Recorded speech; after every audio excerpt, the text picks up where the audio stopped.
Hey everyone, welcome back to the channel and to another Barcraft stream.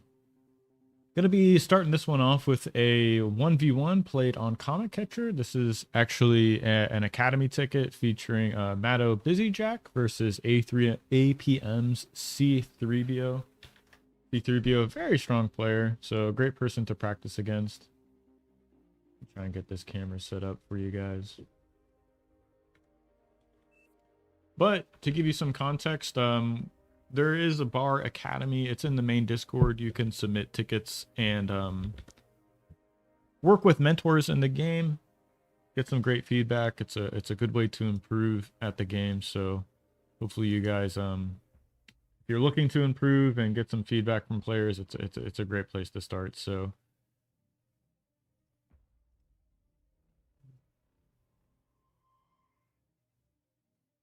okay, looks like my camera is not going to be working. Let's try this one more time.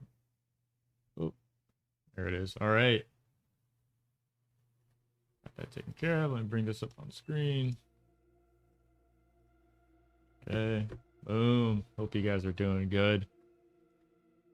Yeah, so let's start it. I'll get a little context, extra context too from the Academy ticket. It looks like Busyjack asked just for me to review this game in particular to see how he improved. I asked him what feedback I gave him last time. He said the main points was to try and focus more on con expanding, e-scaling, focus more on getting to T2. Yeah, so he was looking for some macro specific tips. More for later in the game opposed to earlier. Yeah, a lot of times when I do academy reviews, I tend to focus much more on the early game just because there's so many more mistakes at that point, and they just compound so much by the time you get to 10 minutes into the game. There's like, in my mind, there's like nothing else you should focus on fixing except for that early game. So got our man Busyjack spawning here on the left side of Comet Catcher. Really standard position. There's only a few like good spawning positions on Comet Catcher. Of course, this is one of them. Looks like he's opting for the 2-mex open, which was, I'd say, really popularized last BPL season. This gives you much earlier cons. As you go 2 cons? No, two scouts, 2 cons. Okay. Yeah, but your units come out faster. That build power starts up faster. And of course, you can begin walking with your commander a bit earlier. I think we see a lot of players do is just go like this and then back to the lab, a la X Factor build. Sometimes you'll see players come over here, catch this mix. I actually like to do this one, and this is a great spot for the radar on the way back. But most of the time, I end up doing a 3-mix version of this. Take a look and pause and see his opponent, who is opting for the 3-mix version of this. Even added a solar down here, which I don't hate. Did he excess any energy? No. I like that because I like making the solar earlier here, despite slowing down the 3rd mech. You do have a full energy bar just about when this finishes, so that lets you start a con immediately. Let me unpause it here, see what we got going on.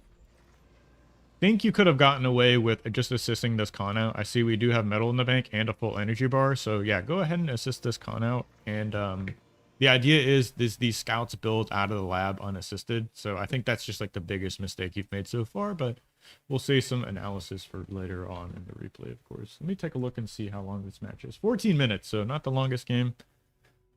Another quick point, I would say, because it's so early on in the game, I would like to see you make this on the way back to the lab, just because like you get these 2 mexes turned on faster, and I don't think there's really a reason to put this LLT here. Although it does block the choke point better, I just think walking with the build power and is a bit more worth it than getting a slightly better position on the LLT, but nothing too egregious so far.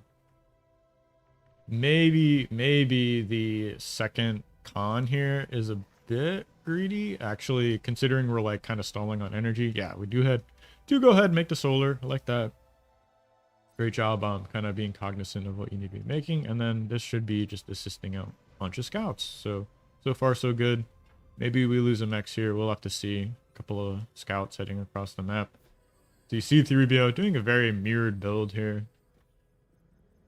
And yeah, really nice defense so far. This radar is giving you a lot of good information. Even making the LLT here. I would probably skip this LLT. I know it's kind of tempting to make it, but you are still very close to the lab, and might not be completely necessary to make it. So do we end up losing this No, we don't. Nice defense so far. Shuts off a couple of solars, but we don't lose any mexes, don't lose any solars here, so far so good.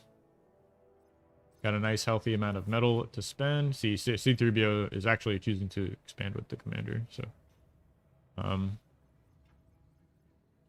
one thing, let me pause and just briefly explain a concept in 1v1s or just in general. And I think it's more about like just like surface area. I think that's the best way I can describe it. So right now, like this is the extent of all of your like buildings and cons, right? And you can see like as the game progresses, like say you take all of this here, the surface area you have to defend increases, right? So this map, it took me a while to figure this out, but say you focus on taking like your left side of the map before moving towards it, like you really increase the surface area and distance your units have to travel to defend these positions, right? Whereas if you expand more like this, I know it's not like perfectly ideal.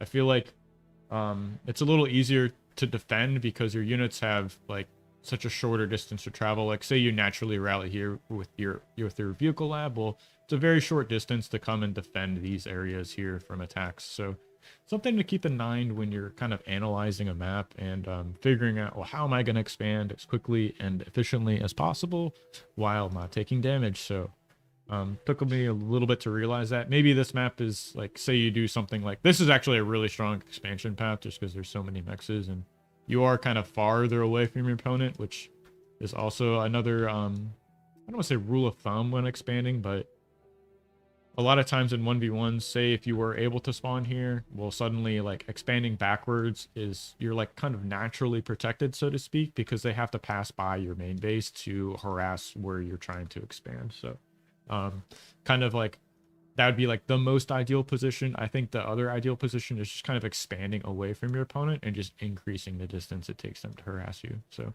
whereas like, yeah, going this way, you're just decreasing the distance it takes for them to harass, or you're expanding cons, something like that. But so far so good. You see the commander is getting back to the main base.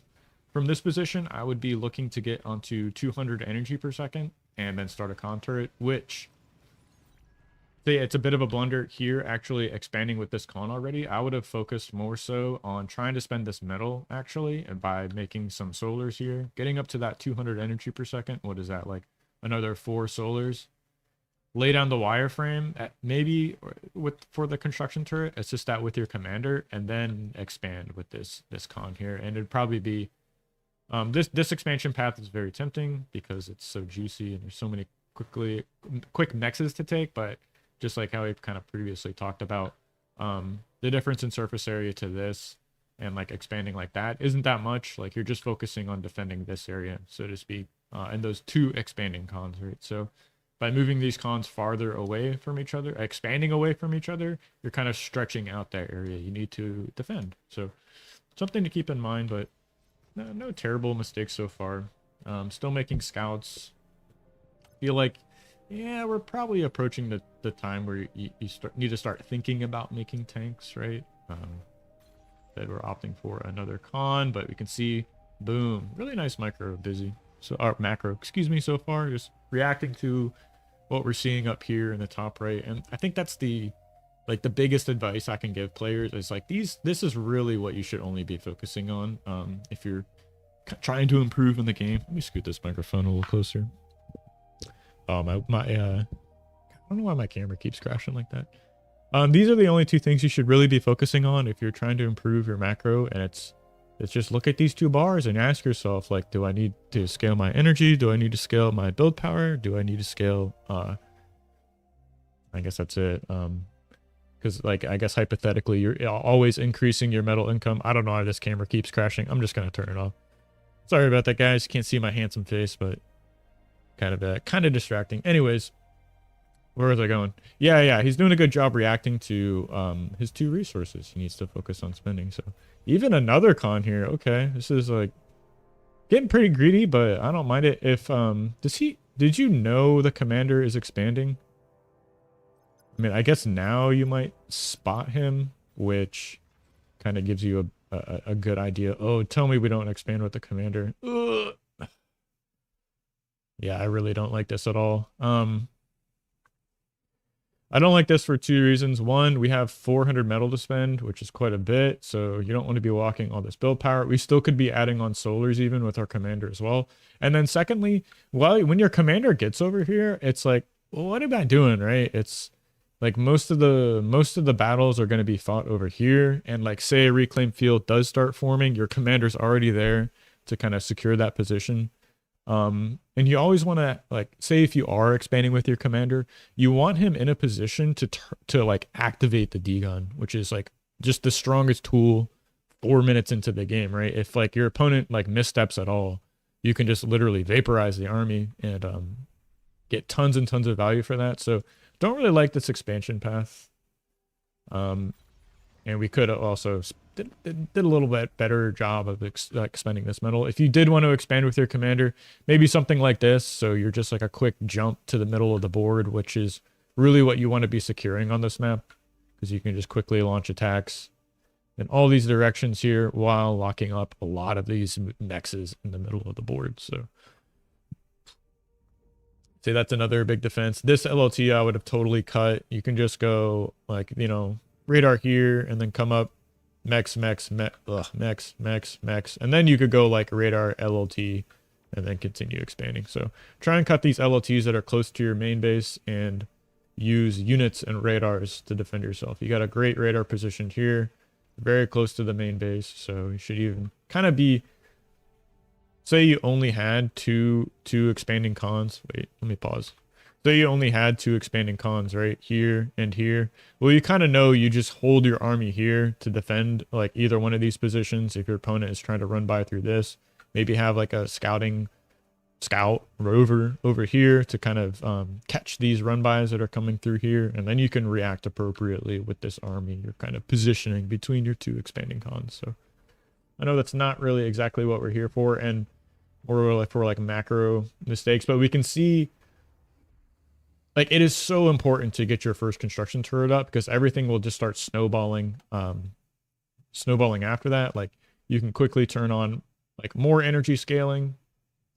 Once you have an appropriate amount of energy and like a full E-bar, the construction turret gets your subsequent construction turrets online that much faster. So it's very important to do that. I would say maybe consider getting that one finished before you leave the main base with your commander, because we're in this position. Like right now, I would be slapping down turrets, or excuse me, solars with my commander, because like we have, you know, full energy bar, sorry, half full metal bar, no energy. That just means make basic solars. So scout comes in, finds a mech, get a mech and a solar, not the worst damage here. Just need some more energy. See, we're making solars with our commander. Really nice reaction here, even opting to not finish that solar. And then, yeah, looks like C3BO is going to trade a few scouts here out to try and do some damage. Looks like the incisors do a great job deflecting that. Still have some scouts retained. I would be like kind of spreading these scouts out now that they've, I don't want to say lost their utility at this point in the game, but you definitely want to be, you know, using them to kind of scout further ahead than the extent of your radar vision, right? Maybe have one down here, have one here, have one in the middle of the map. We do have a nice forward radar here, so perhaps that could be over there, but so far, so good. I think we're going to be doing a little bit of, going for a bit of a run by here, and we can see like the metal is just continuing to increase, and we're just now getting this first construction turret online. C3BO hasn't quite made one yet, but he did get this forward lab up. He's going to be making a bunch of cons out of it, and then probably just move into something like Centurions or Maces to put on a lot of pressure with this forward commander. This is the like, this map is kind of weird, right? And let me gather my thoughts for a second.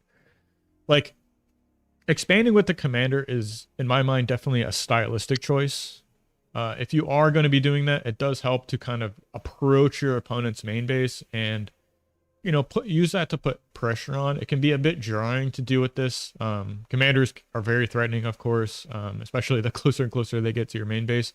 Of course, it's not without its trade-offs. You know, if you lose the commander, you do lose the game, but they build quickly, they walk quickly, And it is very strong, I'd say. And it gets stronger the shorter distance you have between the two main bases, right? So I think this is a fairly short distance. It's a great, I mean, he did a great job of, you know, picking a good spot to get a forward lab up. And this is just, he's going to be able to spin that up into a lot of pressure, which really lets you expand out onto the board kind of freely, so to speak. So still trying to deal with a bit of harassment here. A bit unfortunate. A single rover is going to catch a Mex and a solar, and that's just like super value. C3PO is not doing the best job macroing as well. This is also just a function of kind of expanding with the commander. Would like to see him make some solars with the commander, have an earlier construction turret. Looks like we are finally putting down some LOTs. But like, you can pause here and just look at the difference between these two positions. Like, your commander's out here. I mean, he is doing something like expanding, but just compared to C3PO's position, right? He's like locking down the middle of the board.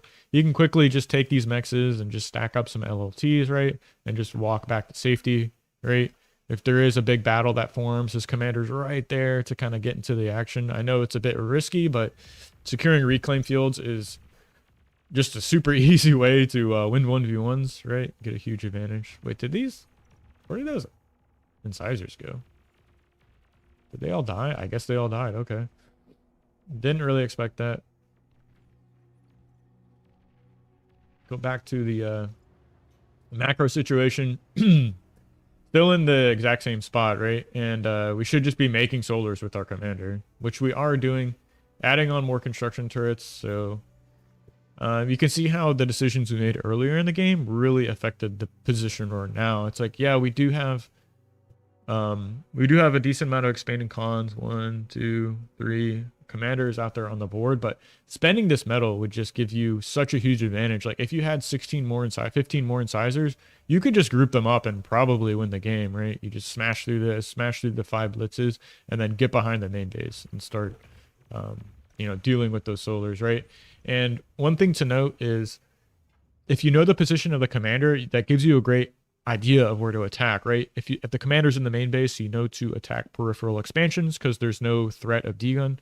If the commander is expanding, well, then you know that your main base is vulnerable. Most of the time, if the commander's in the main, you're really disincentivized from attacking it. But in this exact position, I'd say this main base is actually fairly weak and quite vulnerable, especially considering the fact both of you are not doing the best job macroing, but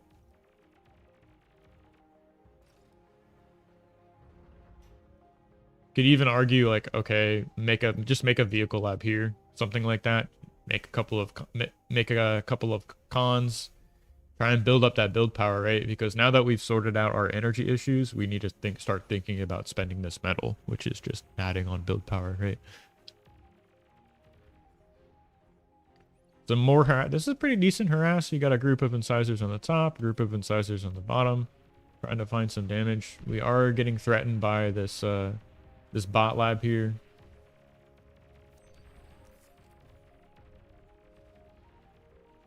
Commander's idle, so you always want to build up some build queues with that. We've switched into medium tanks. We've gotten up an additional construction turret.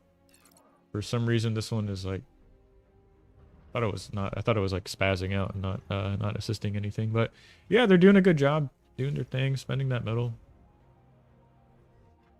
and moving into medium tanks, which is not the worst choice in the world.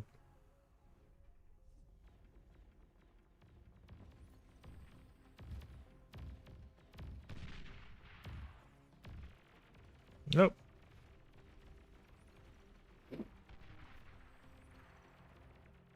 How do you deal with these bots though, right? It's like medium tanks aren't the best at trading into maces and centurions, especially with a bit of micro kiting back. Mace is surprisingly good against medium tanks in relatively even numbers. Of course, he does have access to these res bots here at the front line. Let's see if he so chooses to, make those.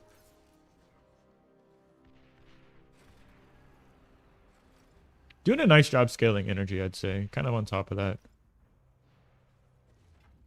But I'd say C3PO is in a much better position here in terms of presence in the middle of the board, which is what you want to be taking and focusing on. Does have a healthy army advantage. get kind of getting raided by these scouts, so you can always add like 5 into your build queue kind of quickly if you see that this is happening, which is kind of I would say very annoying to have to deal with this. Yeah, just like losing mexes and everything. And finally getting into thugs. Like, I'm assuming you're going to be making thugs from this lab, which is very smart. The one thing I tell players is if your opponent has moved into your half of the board with this kind of pressure, it does make sense to actually go for thugs. But we're going for Shuris instead. I don't know if I like that. I feel like Shuris are a bit of a value trap this early on in the game. When you have like this much pressure, like you just need to get units on the board to deal with this. And of course, we're going to reveal our Shuri. Single Shuri is not going to do too well against this. C3BO's commander's there, so we can quickly, you know, put up the anti-air turrets he needs.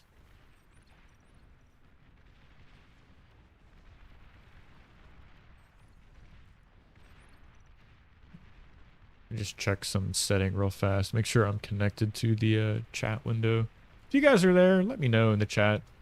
Definitely appreciate it. And while you're at it, hit the like button. Really helps the channel out. This game seems kind of over. Yeah, lots of pressure here from the middle point of the map, taking out our expanding cons. You got pressure on the top side. Cleared out that expanding con as well. You've got Resbots doing their thing in the middle. Looks like he might have fixed his energy issues. Not quite. Could do a little bit better of that, but he does have a nice position here. And Shuris were not to play, I'd say.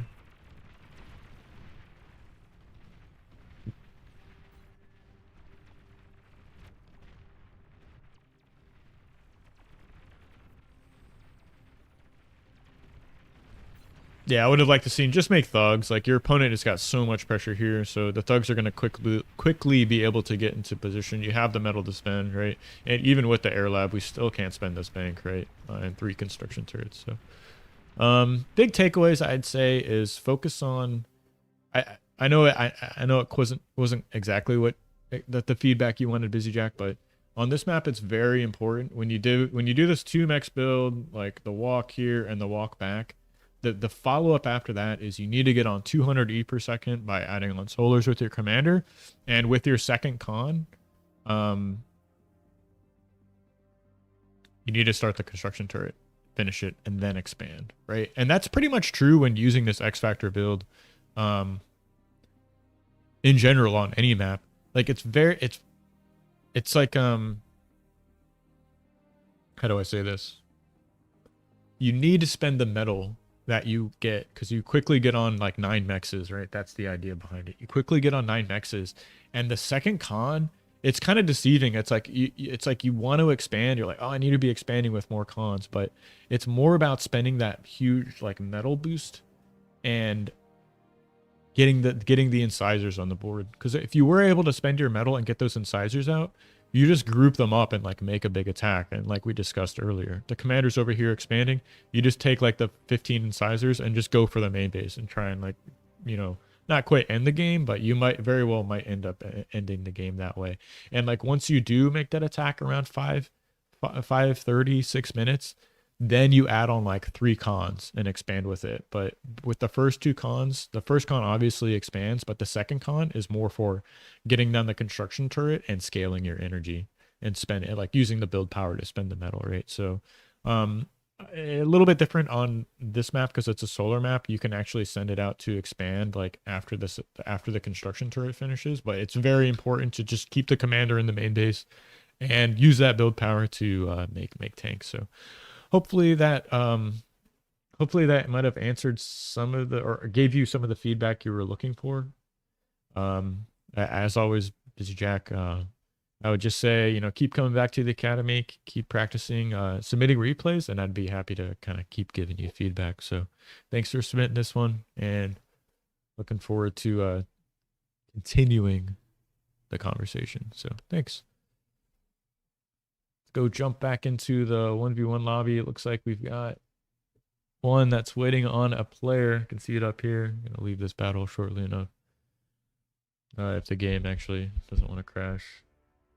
Oh, okay, I'll jump back into the queue. Play. There we go. And we'll rejoin, so gonna commentate on some games for a bit.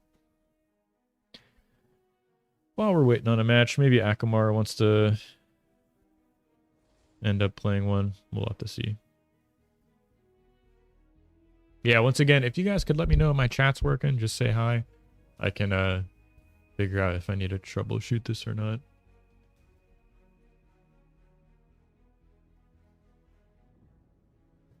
And if you want to support the channel outside of, liking the videos, commenting, subscribing, I do have some membership levels on the YouTube channel.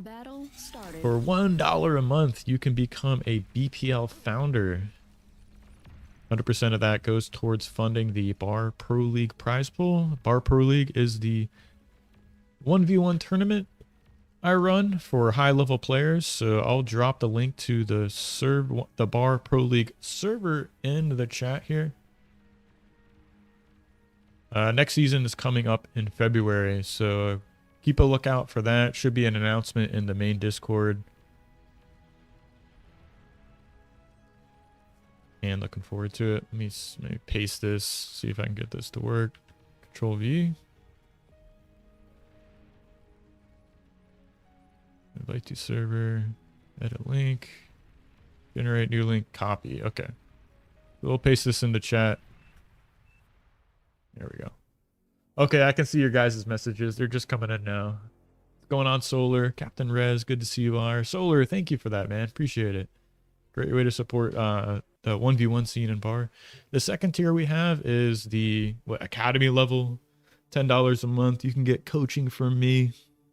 30 minutes a month. I'll be happy to sit down with you. You can always get free coaching at the Bar Academy, which I'm also a mentor there. But if you want to support the channel, great way to show your support and say thanks. So appreciate it to all the channel members we have. Solar TV, very generous, man. Thank you for that. Pretty excited about the next season. We actually have quite a substantial prize pool. We had some very generous donations from a couple of players. So I think we're sitting at around $300 or so for that tournament if I spread out the donations I got across 2 seasons. But I think I'm more inclined to do that than put it all for one prize pool, just to kind of, I like having just like a modest prize pool for the tourneys. I think it gives the players a little extra incentive to practice and show up. But also, they have also told me that it's more about just the eyeballs. If people are interested and care about it, then they're more inclined to care. So I think it's a little bit of both between us. So anyways, here we are. We've got another match here. Fresh game to get into. Alt F4 versus Akumar. Solar TV says, gotta get good at 1v1 sometime. Very hard to get good at, though. Yeah, it takes a bit, and I'd say it is quite the adjustment coming from team games. Most notably, I'd say that the Tech 1 harassment stage lasts much, much longer than 8v8s just because there's less commanders on the board. So therefore, there's less risk of being degunned, less risk of there's less LLTs. The board in 8v8s just quickly gets choked up with LLTs and commanders. So I'd say if you do want to improve, I have some, I would check out the Academy playlist on my YouTube channel. There's a couple of good longer videos that just kind of covers the basics of 1v1s. Also have some build order videos that might be worth checking out now. Or not checking out now.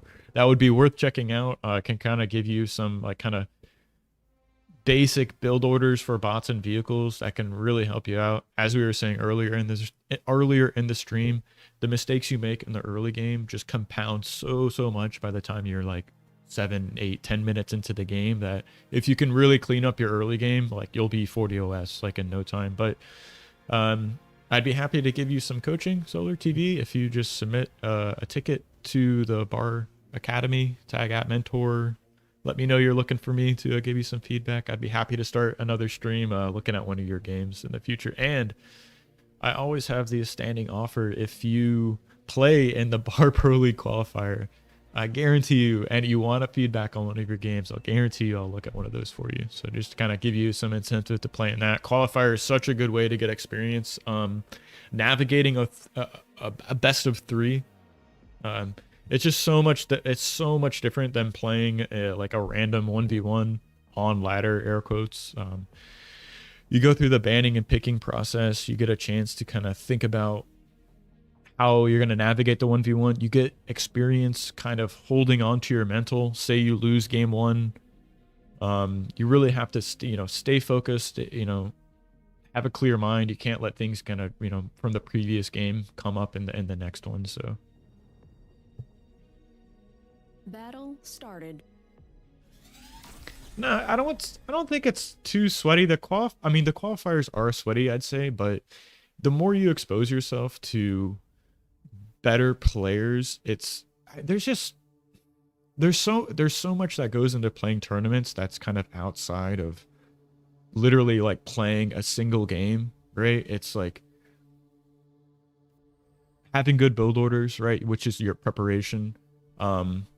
The map banning and picking process takes some skill as well, I'd say. Thinking about like kind of knowing your opponent, knowing their tendencies and what they like to play on, knowing your own strengths and weaknesses. You kind of have to navigate that as well. And then, as we mentioned earlier, like having strong mental and not letting things affect you negatively. Like things don't go your way in one game, you just can't let it carry on into the next one. So that kind of experience only comes from playing tournaments. And like obviously the more you do things, the better you get, the more comfortable you are. So lots to learn, lots to improve on, of course, as always. And, you got to start somewhere. So yeah. I heard it put like, if you want to be a master at something, you have to be willing to be the fool for a while. So actually, I think I do have one of the first videos I made was on like ladder anxiety and why you should be playing 1v1s. So get into a little bit of stoicism on that. But yeah. I enjoy it. Solar asks, when's the next BPL? Let me give you some answers on that. I can actually post the dates in chat, so let me grab these. See if this pastes correctly. I'll also read it off. So the qualifier is going to be February 14th. The round of 16 is played the following weekend. 21st and 22nd. Those are played asynchronously, so you're just responsible for coordinating between the people in your group when you want to play the matches. I still haven't decided on whether or not I want to change that format. I really like to give players the freedom to kind of schedule their own matches just to kind of deal with time zones. And then the next weekend, February 28th and March 1st, we would play the round of 8, and then the next day, March 1st, we'd come back and play the finals. So yeah. It's a bit of a time investment going through it all, but the way I designed the league, my intention was to just make the highest level bar games. So between each like round, so to speak, of the tournament, you have some time to like prepare builds, study your opponent, figure out what you want to do. So in my mind, that kind of lends itself to making a higher level tournament. That's enough of that. Get into this game. We got Akamar spawning in the bottom left side, playing as the Red Armada commander, doing a really nice build. I really like this. Just coming down here, grabbing the 3 nexus, walking back to the lab with the commander. His opponent, one of my favorite players, just the absolute menace. Probably my least favorite person to play, but for all the good reasons. You got Ubi, Alt F4, Ubi Vator, playing as the blue Armada pieces as well. So take a look at these builds. I think Akamar is actually in a nice position. You got 1 expanding con, 2 expanding cons for the blue player. Akamar just has his 2nd con coming out. Yeah, thanks for stopping by, Solar. Appreciate you becoming a member too. Really cool. So thank you.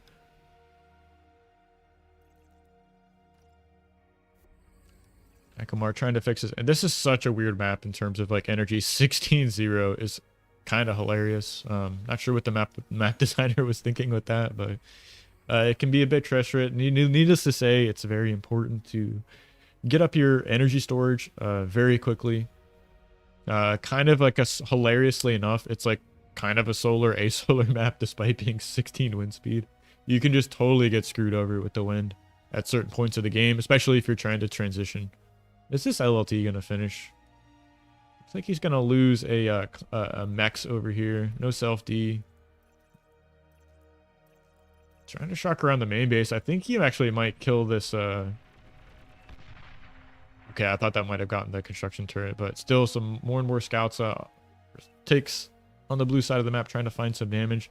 Ubivator is trying to find some counter damage here. He's got some pawns making their way to the red player. I think he might actually end up losing a single con here.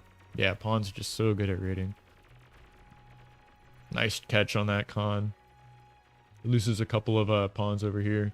On the other side of the map, some ticks jumping around trying to harass.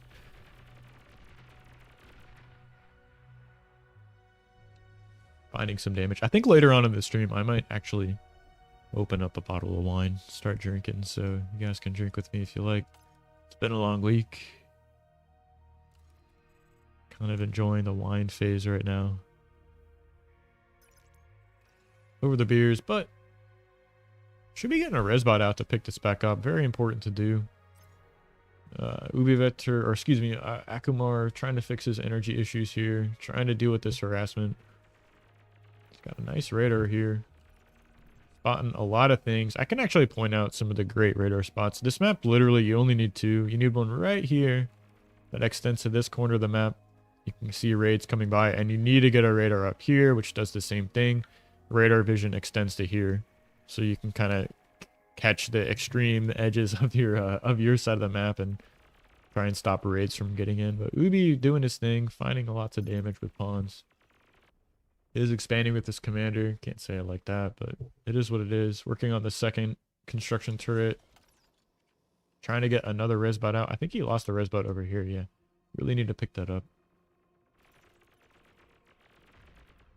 And shutting down a lot of these expanding cons, right? So doing a great job slowing down the expansions of the red player. I think he's in a little bit better position now. Need to take this top right side of the map. Yeah, see, no LOTs, really like that style. But how are you going to stop these pawns? How did I miss this? 7 pawns. Heading right to the back of the main base. I mean, no radar is just the worst position to be in. I think this might actually end the game. We'll have to see. This LLT is desperately trying to get put up.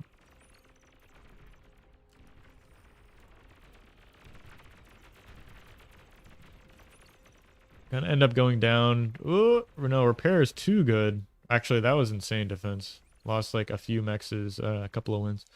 Is that Fuhrer? How do you say that? F-I-E-U-R. Fire? I mean, I read it Fuhrer, but not sure how you say that exactly. More pawns slipping in for the red player. A follow-up attack, but I think Ubi's going to be in position to stop this. Still, we have some raiding on the other side of the map. Pawns are in position to defend these expanding cons.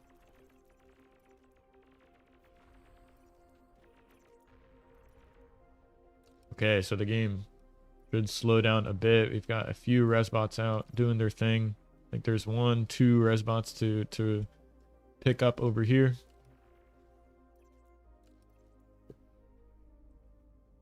Akamar is still in the main base. Love to see this. Working on another con turret. He's got a second energy storage coming online. Really cool to see. Don't quite have one out for Ubi just yet. And wind is dropping, so not the best position to be in. He is rezzing, though, so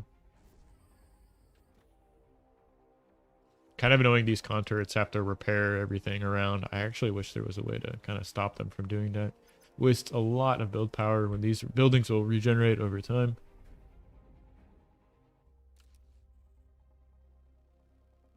Yeah, trying to spend that metal. You need to drop some solars, Ubi, who is very dangerously positioned right now, actually. Working on getting control of this position here, but for the time being, his commander, it looks a bit exposed.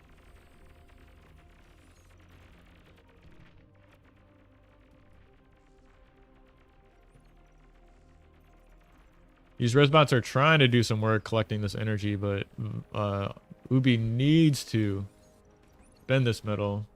A raid on the other side of the map, a couple of random pawns moving around, finding damage. And all this aggression from Akamar is kind of playing into the bot players' hands. Like, Resbots are very strong at, you know, dealing with the harassment. You know, they can pick up the cons, they can that go down, they can pick up mexes that go down, LLTs, stuff like that. So, playing into the bot players' hands if you're a bit too aggressive without finding the exact amount of damage you need. Where is this game at here? Let's zoom out. We see fairly even metal production. Ubi's a bit ahead on energy. It's about like 1.3k metal ahead, and it's gonna get into this air lab here, trying to get an A solar set up. Wind is crashing. It's at 1.5 right now. Desperately trying to get up this A solar. Gonna do a great job stabilizing that energy. Still some E reclaim on his side of the map too to take advantage of. No reaction so far. These pawns are going to slip in. Is this played on the Season 3 balance patch? It's not. Huh. Oh, that already dropped though. Okay. So you had to increase weapon velocity for pawns.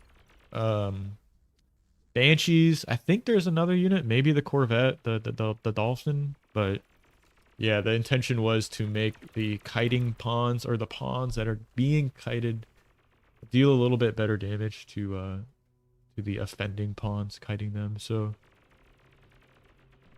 Ubi needs to send another con out here to expand, or at least use this Resbot. Yeah, he's trying to pick up this Mex that went down earlier. Trying to stop these pawns from leaking through.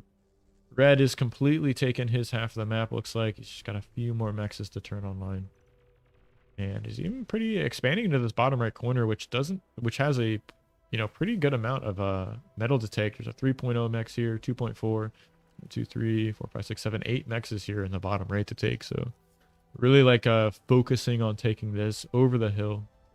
There's only really one Mex here to contest. You do get this great radar position, but I just prefer going for bottom right. And Akamar has moved into an air lab of his own. He's kind of grouping up some Banshees right now.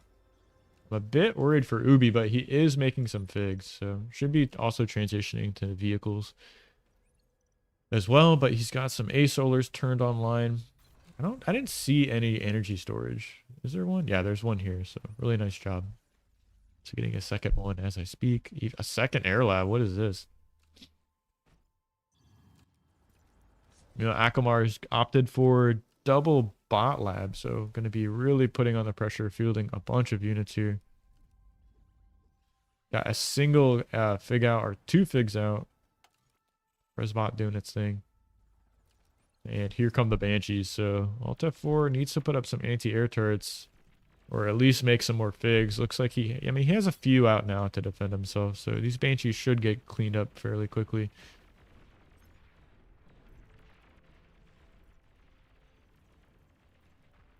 Yeah, nice job.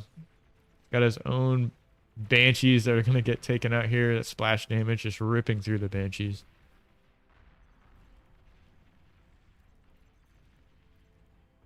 And tons of pawns coming out here. So he's doing a good job spending his metal. Maybe he needs 1 or 2 more construction turrets online. He's got tons of build power scaling energy. So many cons.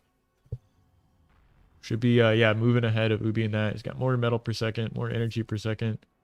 Looks like Ubi's doing the same thing, though. Has so many cons. Scale energy here, so this player's looking to get into the next phase of the game. I wonder what is...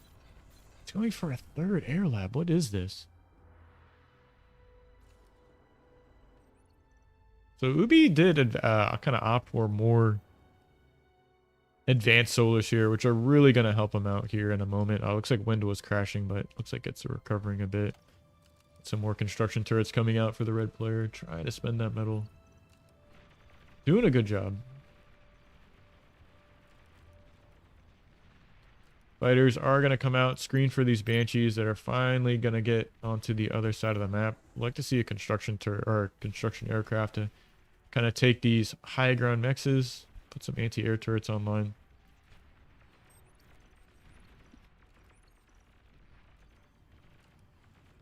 It's like these Banshees are going to get a few mexes, but they're going to be cleaned up shortly enough by the figs of our man Akamar. Should be He'll be making a T2 transition quickly enough. He's got the energy for it. Ubi adding on more and more A-Solars. Yeah, going for the T2 lab. Classic Ubi fashion, though. He really favors these rolling bombs. Actually, he claims a lab. Not sure what he's focusing on here. But we have enough anti-air out here, I think, for Akamar. Got a couple of bots. His Figs are doing a decent enough job holding on to this. Yeah, the air lab was patched, so I want to say it got more build power. It became cheaper both in terms of metal and energy, so really nice buff to the air lab. But this is classic Ubi going for the T2 air lab. I've seen him do this a lot, even with Cortex as well. Kind of skipping the T2 bot lab or vehicle lab, and then just using the aircon to upgrade his mexes, but he's not quite going for that.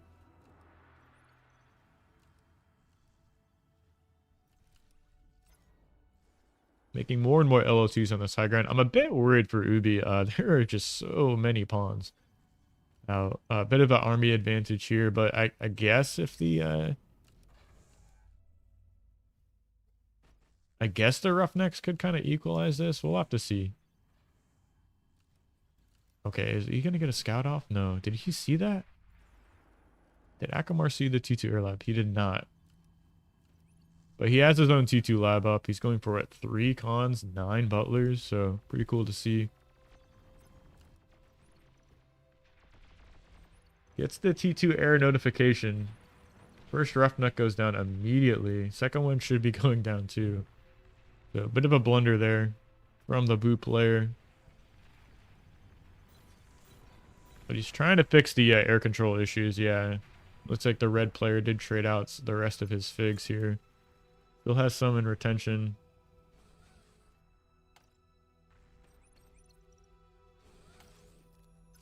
Would love to see a fusion get made. What is that? Con 3 butlers. Con 2 butlers. Con 2 butlers. Okay. Like to see that. What is this? How much build power does the butler have? 140. Kind of insane. Such a good unit.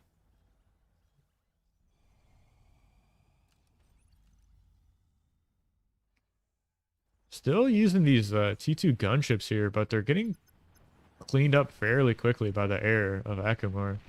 Looks like he's going to lose one, but he trades some Figs for it. Yeah, clears out the rest of the Figs. So gunships are going to be the play here. Comes in and cleans the rest of the Figs. Now he's got these gunships just absolutely wasting these pawns. And here comes the atomic bomber. All right, so what are we going to go for this? Got the air control. Do you go for the T2 lab? This can be the... This can be, what is it? Like the drawback, right? If your opponent has already made the T2 con, sniping the T2 lab isn't really that strong. I mean, yeah, you kind of clear out, what is it? The 2,600 metal. But, I mean, the damage is already done. He's got the T2 cons moving out. Made 3 of them, so he should be capping these mexes super quickly. Yeah, it looks like that these A-Solars are doing a lot of work right now. Wind's totally crashing to less than 1. And Ubi can comfortably make these atomic bombers. So Akamar really struggling to make these units. He's grouping up all of his pawns and ticks on the right side of the map. Might be looking to make a dedicated attack here. There's a lot of anti-air to defend against the gunships as well. Got some ducks being made to kind of head through the middle of the map. But here comes the atomic bomber.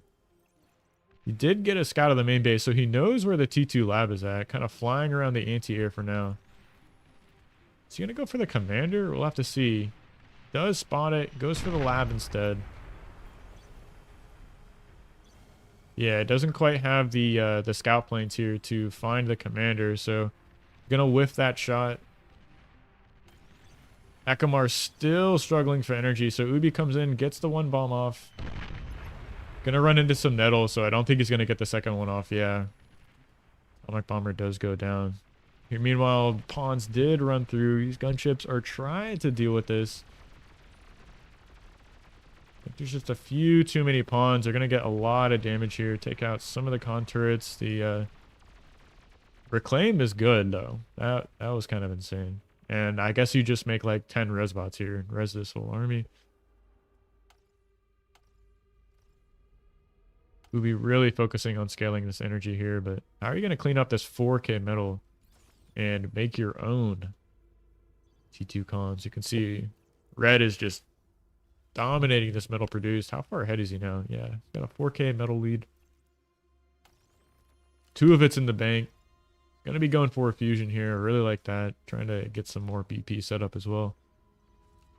Got enough energy in the bank.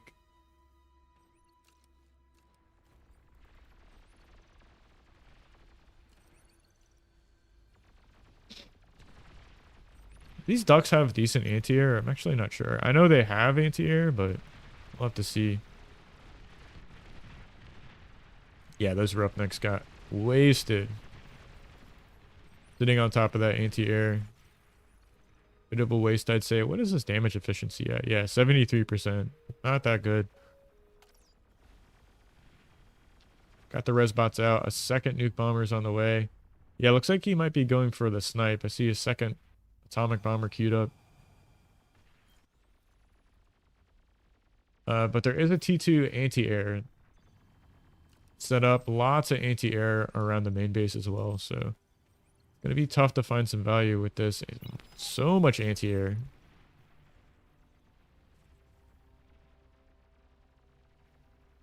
Gotta be careful with these atomic bombers. Looks like he's gonna try and pull it back. Doing some really weird pathing.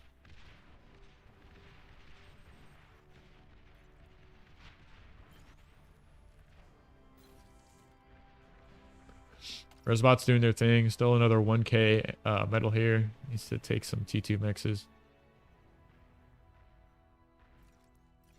Fusion is turned online here for the red player, so should be solving that. Even wins going down to 7.1, but it doesn't quite matter.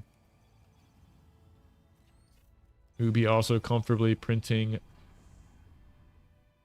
T2 units with his A-solars. Is it 10 A-solars? Trying to fix his energy issues here. I'm starting to get worried. There are 2 atomic bombers out, but one of them maybe goes down. So much anti-air out for the red player. So he should fly to the corner of the map. I don't think this is going to work. We'll have to see. He's got the 2 air scouts. Got some figs.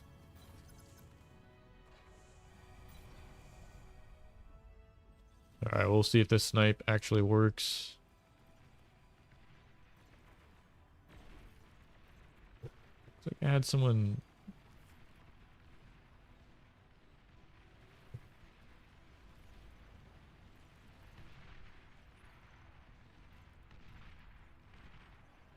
Okay, I missed that. Sorry, I was reading Discord. I missed the atomic bomber.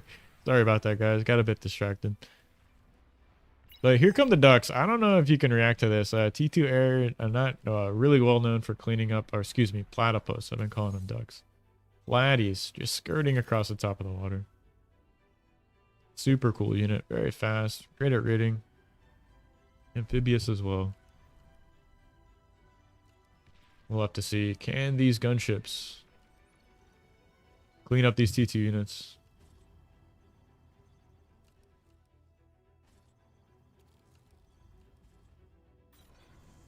And finally, Ubi's gonna excess about 2K metal here, reclaiming this lab. Finally catches it. Actually, he's gonna do the right thing, make the T2 vehicle lab here, spend that metal, and then reclaim the lab. But I don't think Akamar is gonna give him time. There's a huge push coming up, bunch of ducks. Doing a great job bullying away these gunships here, and I don't know how you stop this. Even has a decent amount of air out as well. Yeah, 2 T1 air labs, 4th bot lab, 3rd bot lab. So here comes a bunch of ducks. Look like he's going to be printing some jags here to try and deal with this. But look at this metal advantage here. So much pressure, so many units are streaming onto his side of the map. Some ticks are going to follow up this attack. I mean, Jags are good against ticks, but I think they might end up getting on top of this build power.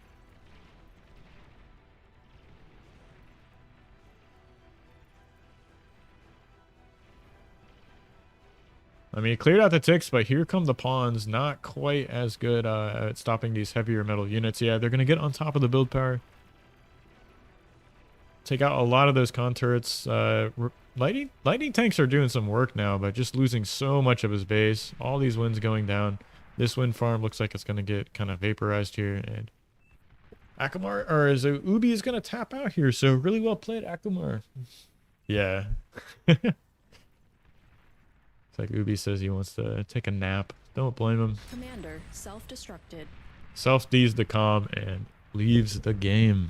Maybe we're up, boys. We'll have to see. Battle ended.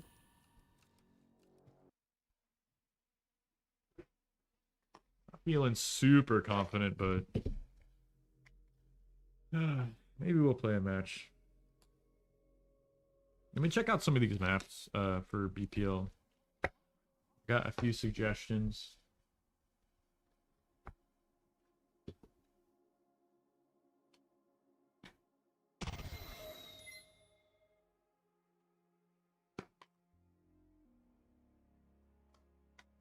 Pretty far away from 60 OS. Yeah, let me look at some of these maps I was suggested real fast. Let's see. Okay, FTL was one of them. What is Cess Ravine? I think I know that map, yeah. Cess Ravine. I don't know. Yeah, this could work.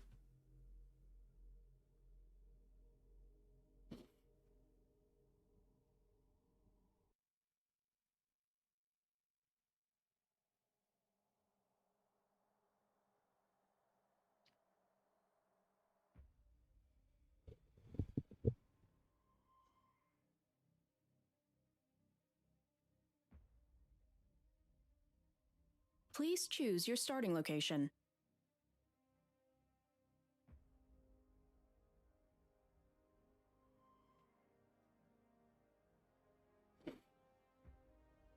See, what do I want here?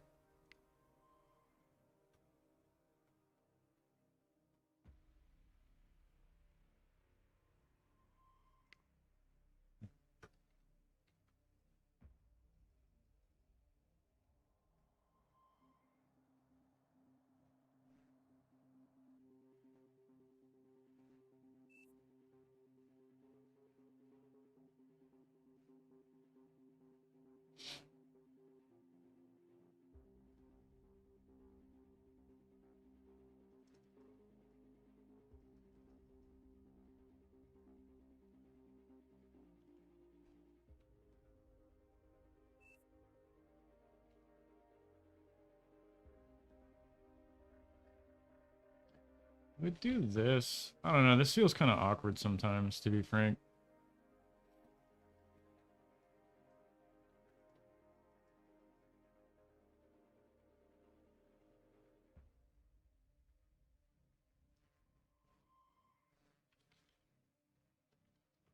Battle started.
Enemy units spotted.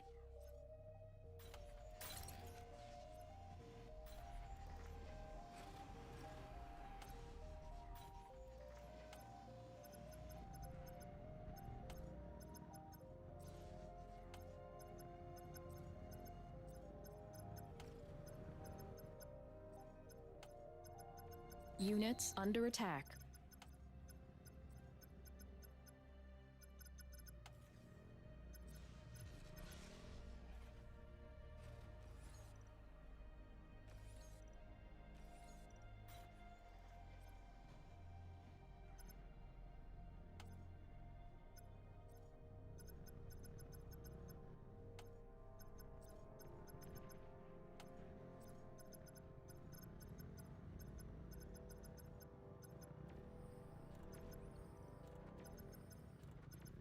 Low power. Unit lost.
Low power.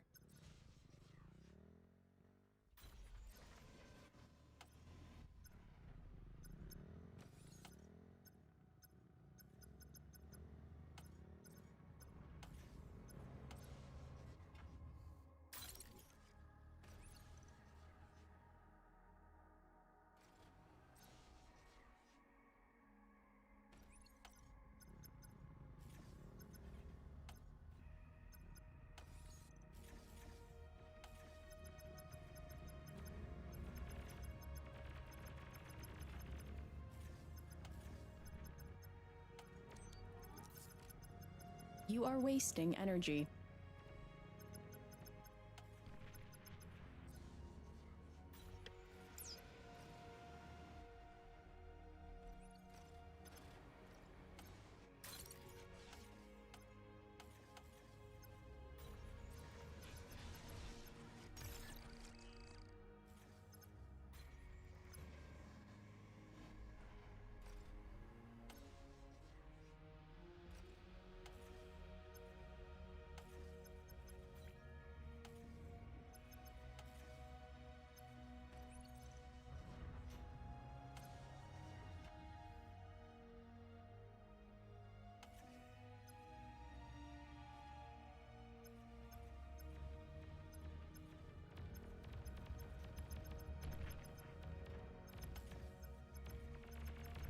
Unit lost.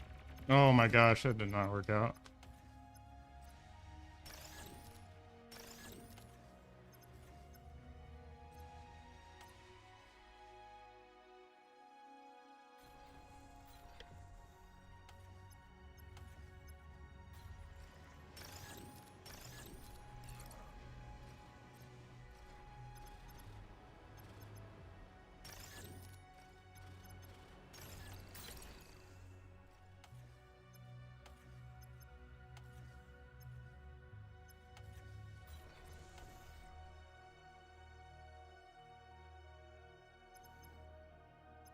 Low power.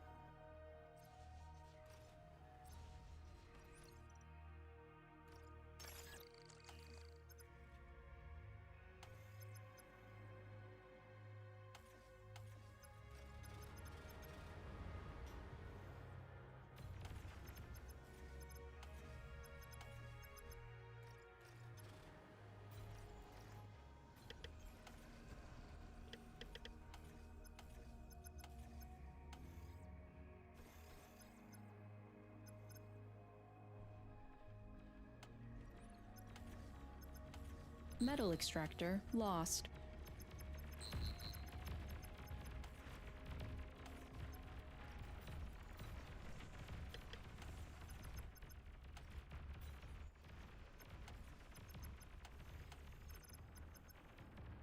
Low power.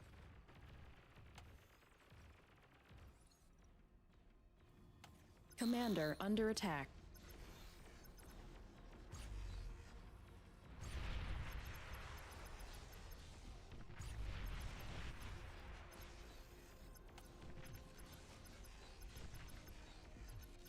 Low power. Commander under attack.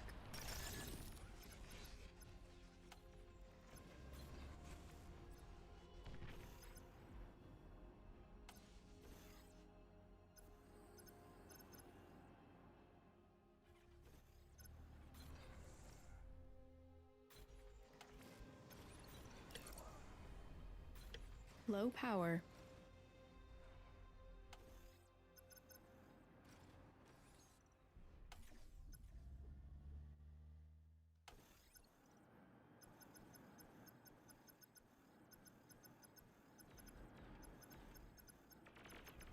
Commander under attack.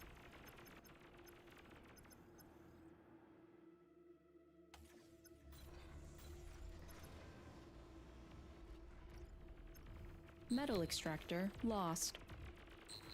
Commander under attack. Commander taking heavy damage.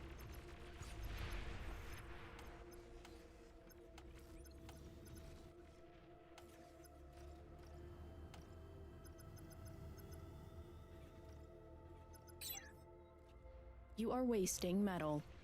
Aircraft detected.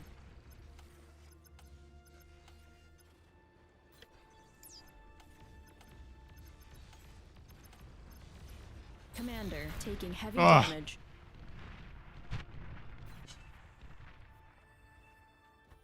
I took more damage there from the pawns than I was expecting, but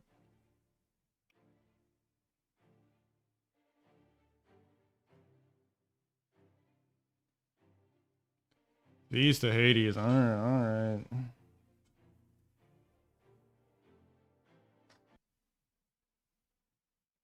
Oh wait, are we playing the same map?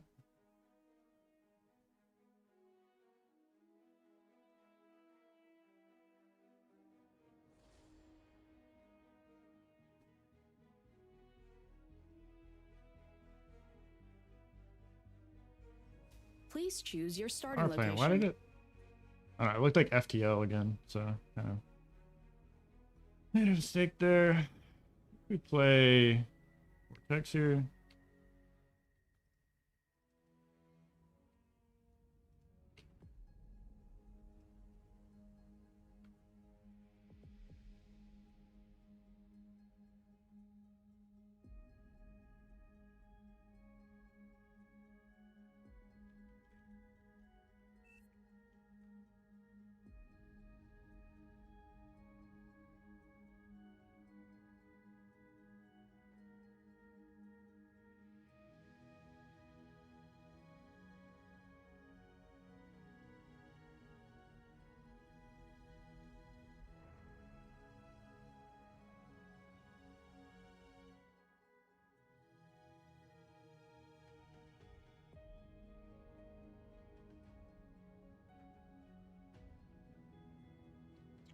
Where are you at, Akamar?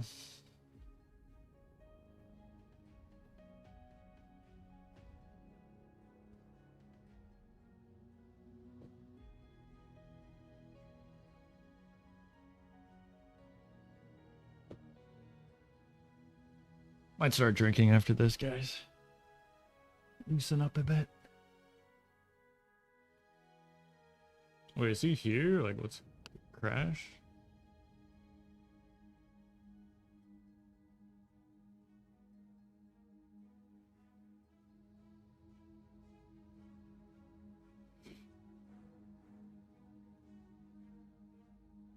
Not sniping that one con was pretty egregious, I'd say. Kind of set target the wrong thing. Okay, he's loaded in now. There we go. Battle started.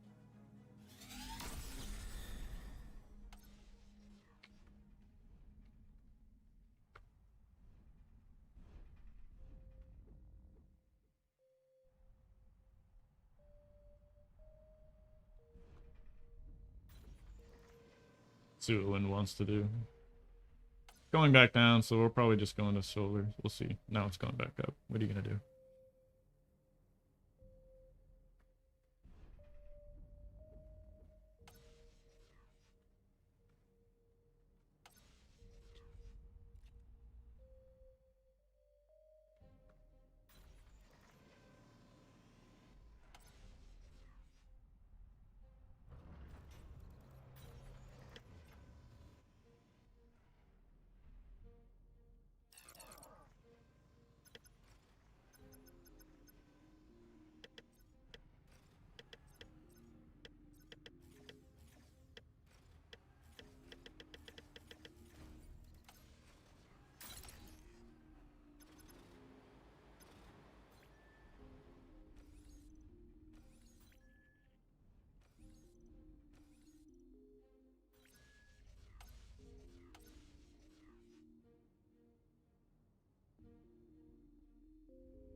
Nothing being reclaimed, so I feel like he's... Vehicles?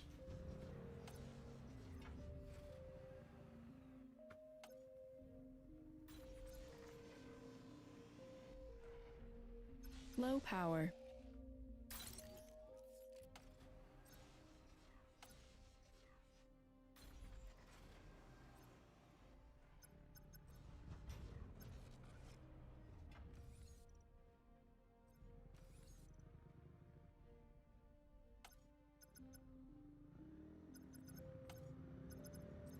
You are wasting energy. Enemy units spotted. Units under attack.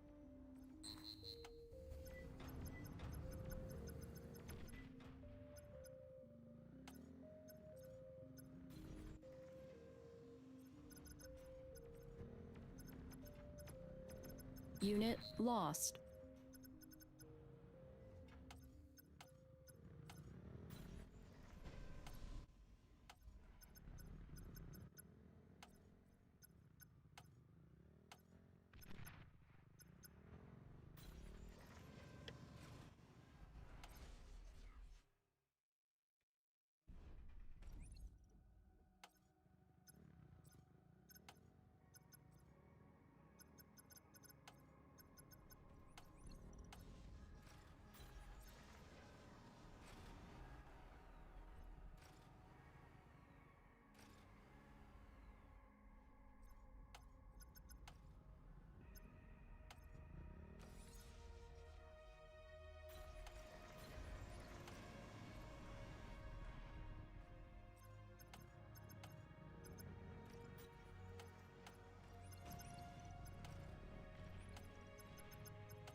Units under attack. Unit lost. Low power.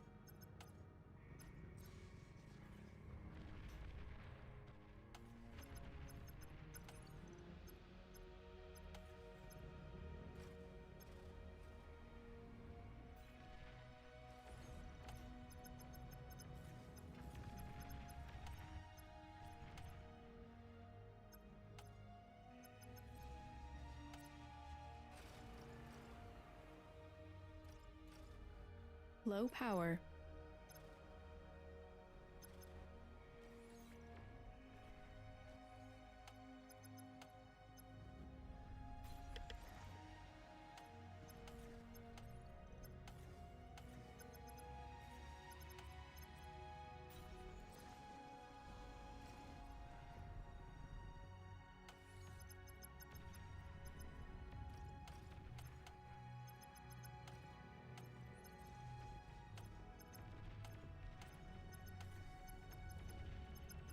Metal extractor lost. You are wasting energy.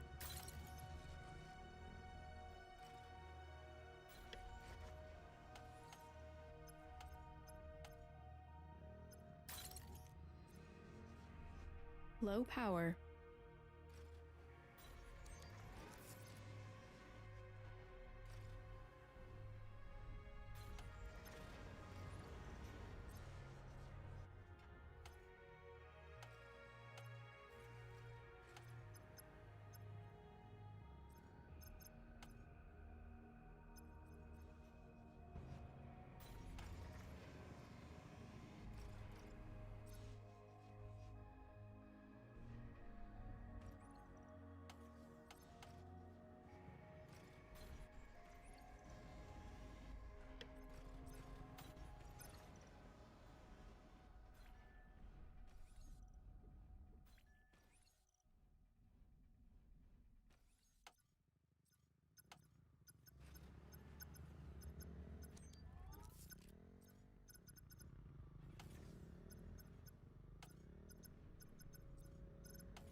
Units under attack.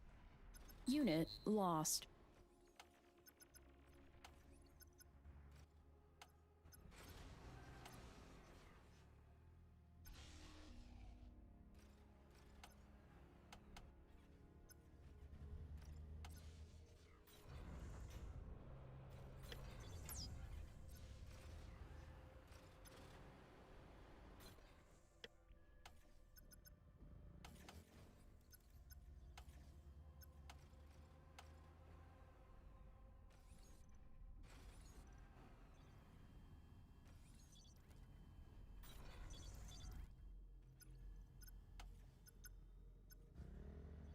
Low power.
Aircraft spotted.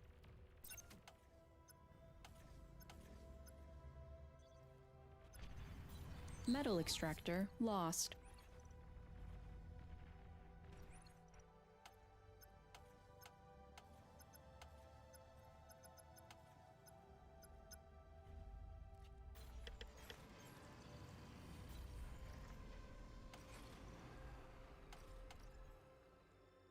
Low power.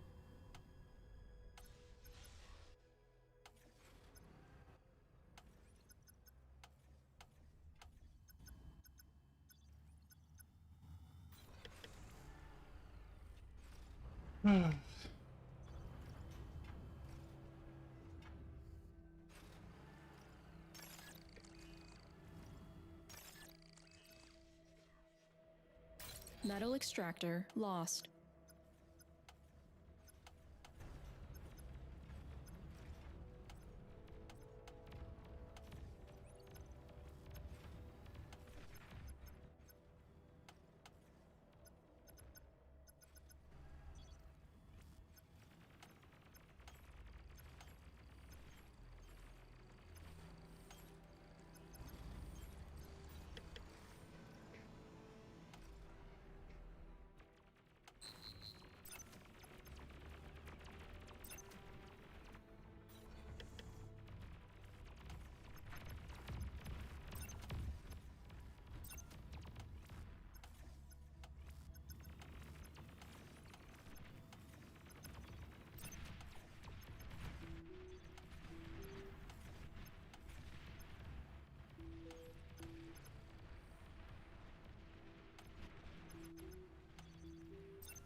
Metal extractor lost.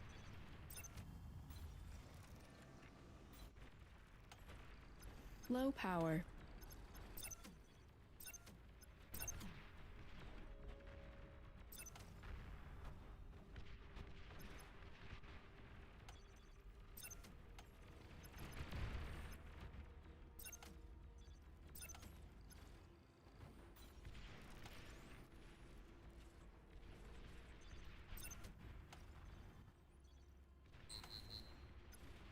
Tech 2 unit ready.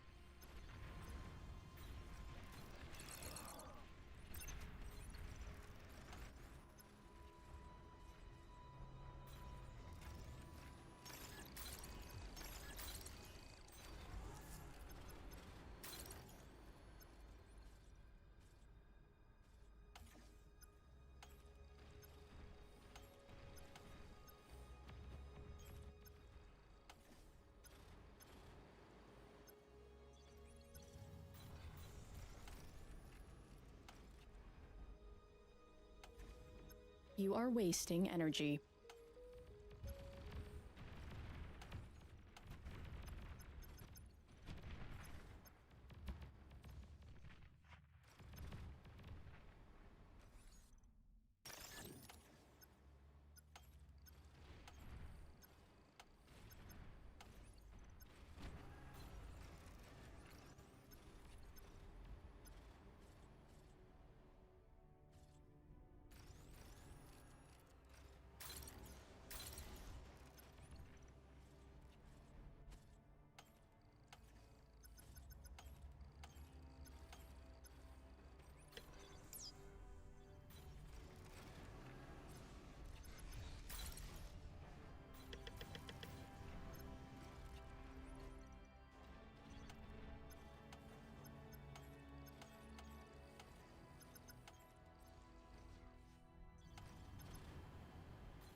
Tech 2 unit spotted.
Low power.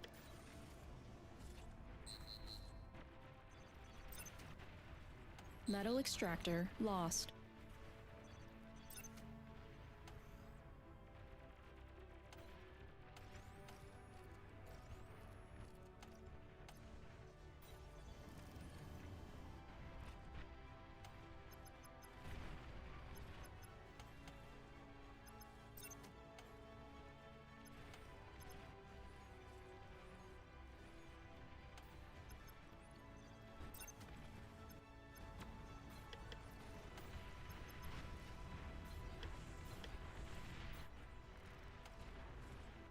Radar lost.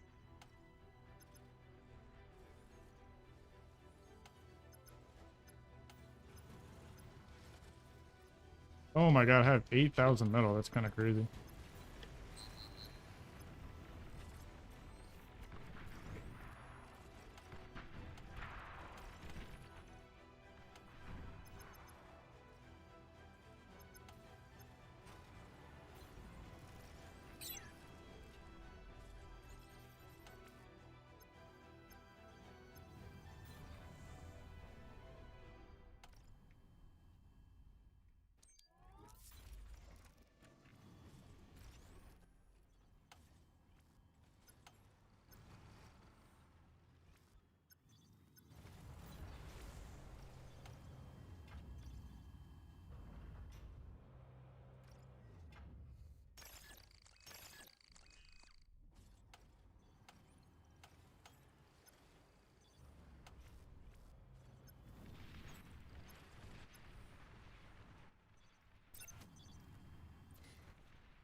Metal extractor lost.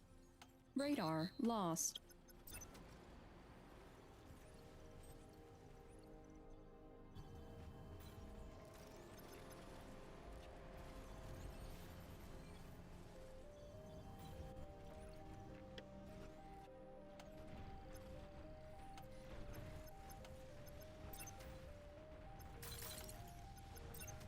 You are wasting energy.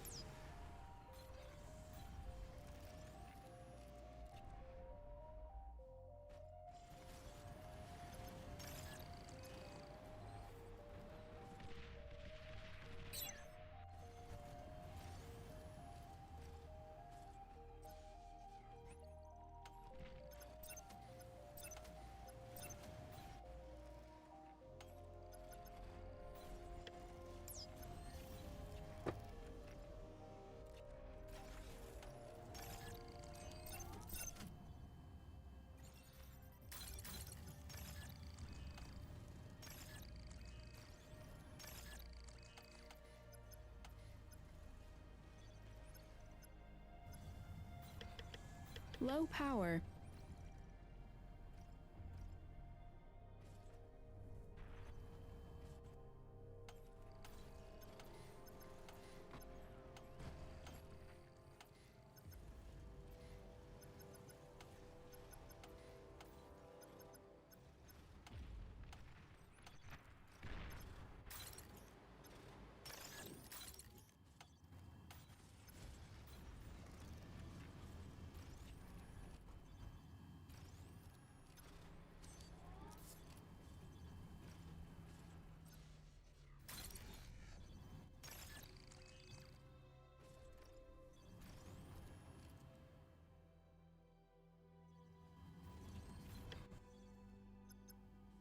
Low power.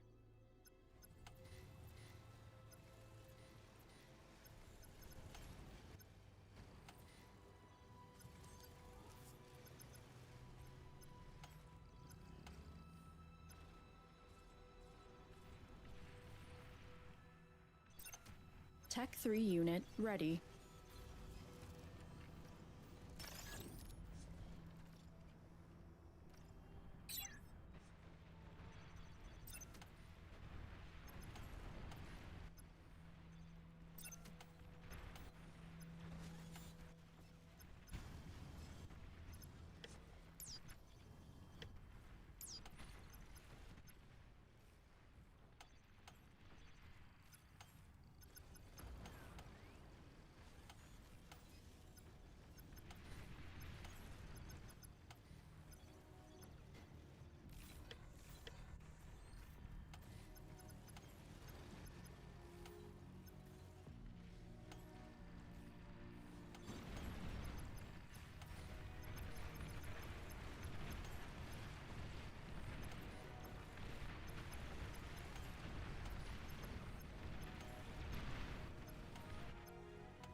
Nuclear bomber spotted.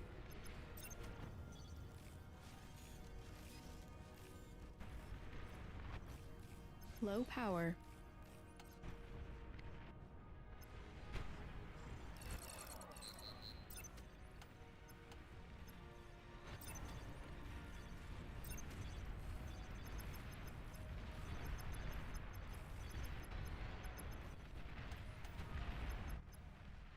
GG. Yo, this is Barcast channel. I'm Barcast. You are wasting energy.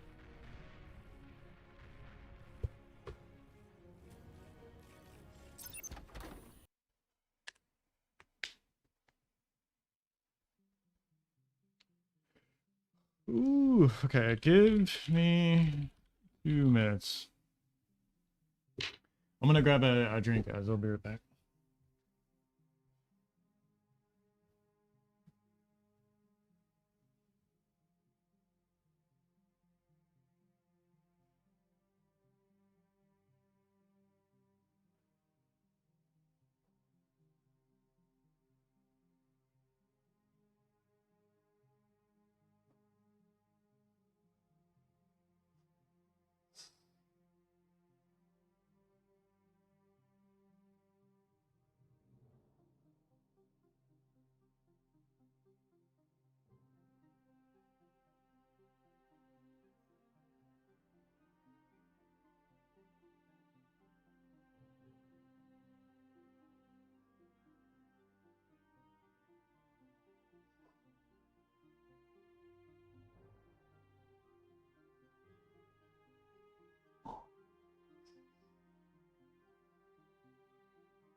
Hey, we're back.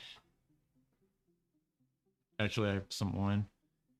Let me pick a map, actually. Let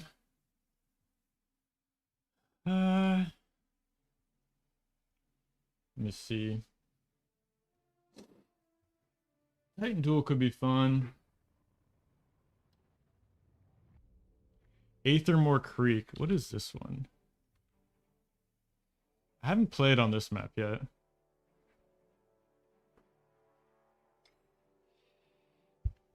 Looks kind of choky.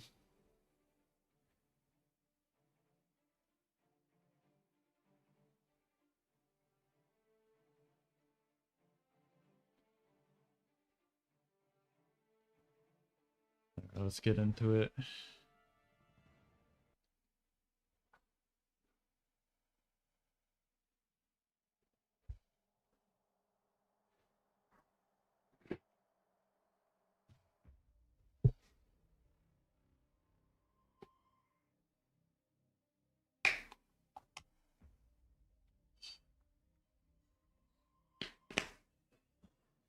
Please choose your starting location.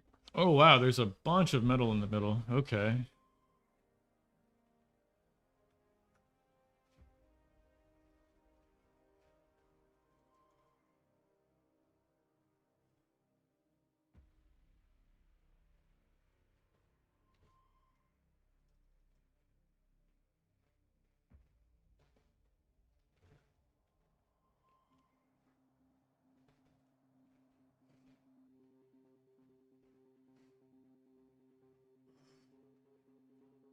This map's kind of hilarious, honestly. Just this huge choke point in the middle. Can anything path over these? No. Okay. I guess you do some tank drops or something like that.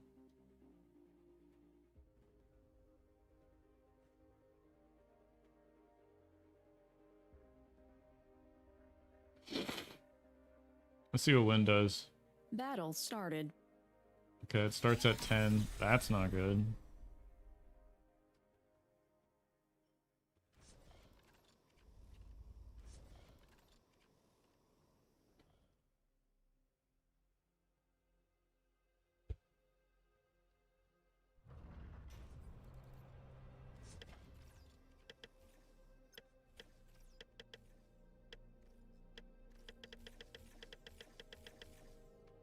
How much E did I access? Okay, like 300. It's not good.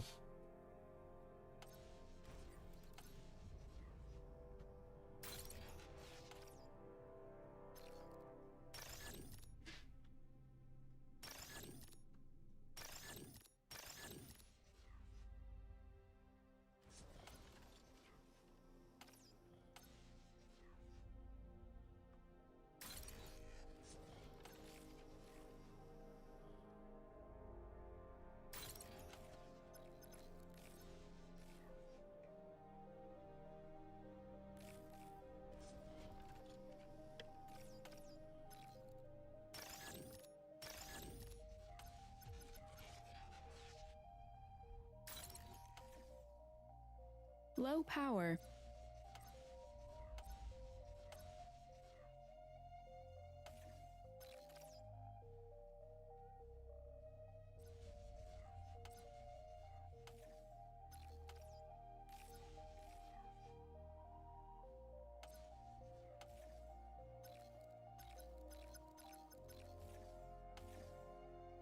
Enemy units detected. Units under attack.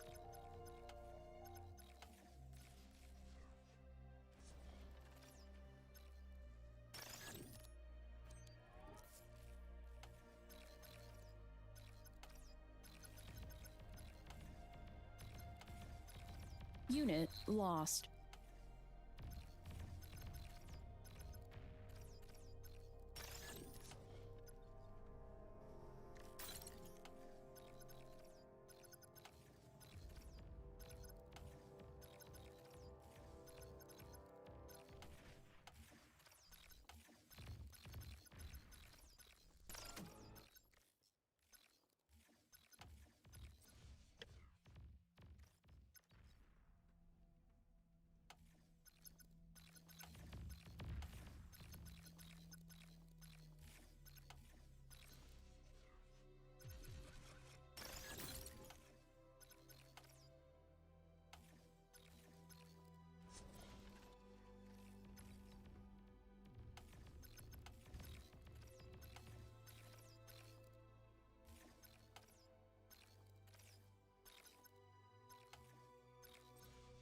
Low power.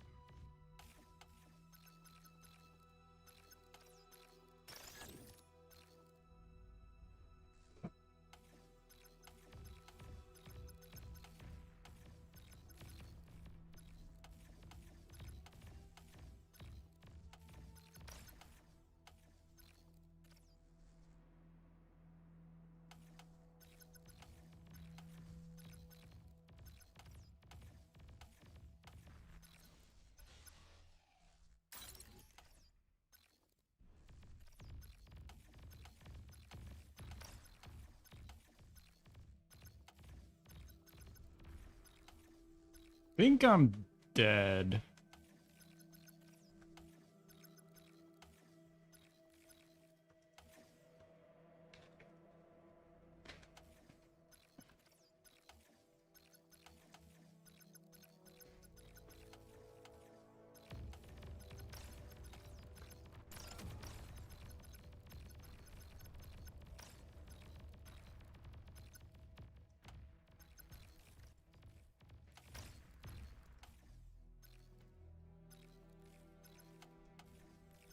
Low power.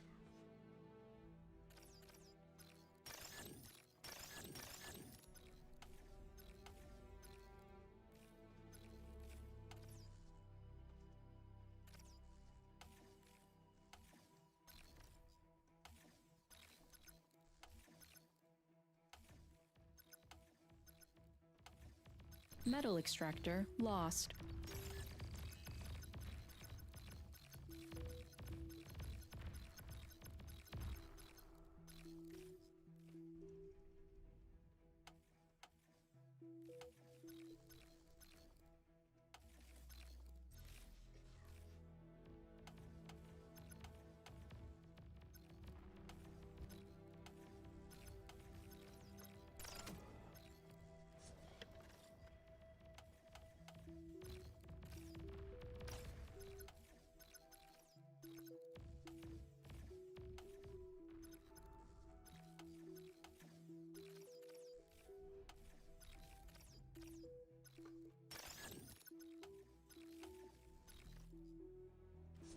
Low power.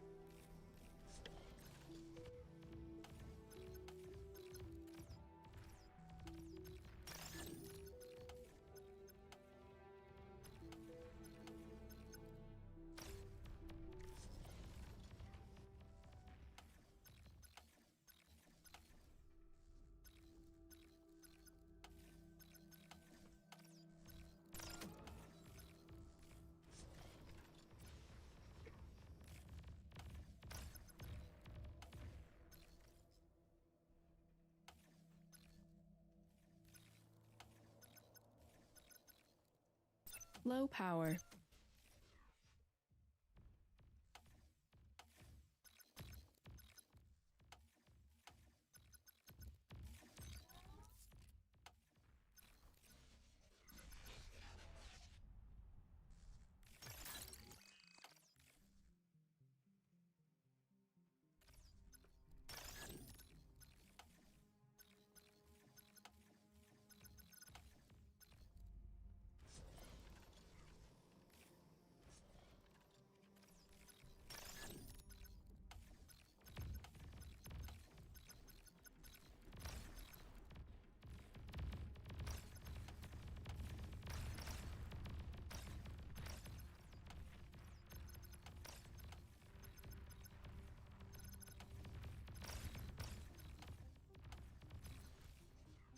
You are wasting energy.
Excellent.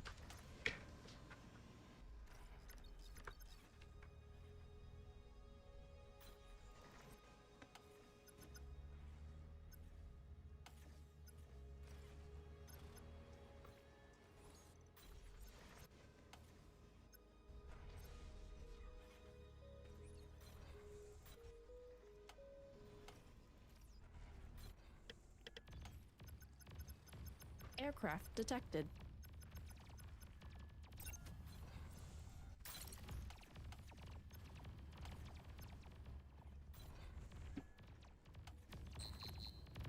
That's not good.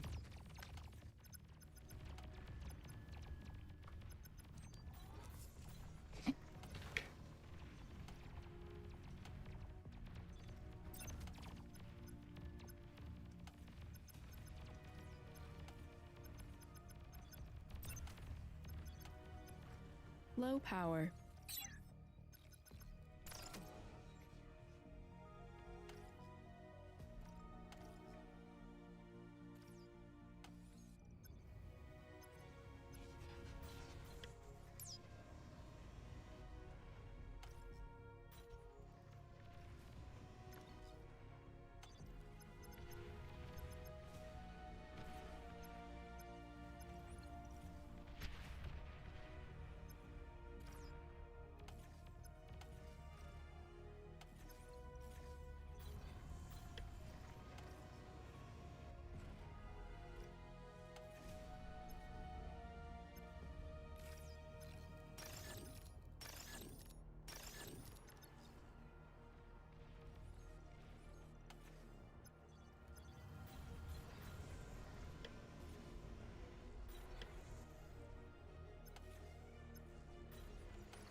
Commander under attack.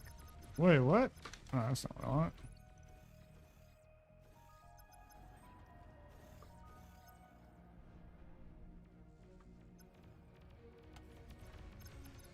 Unit lost. Commander taking heavy damage. I stopped microing. I probably didn't need to stop microing there.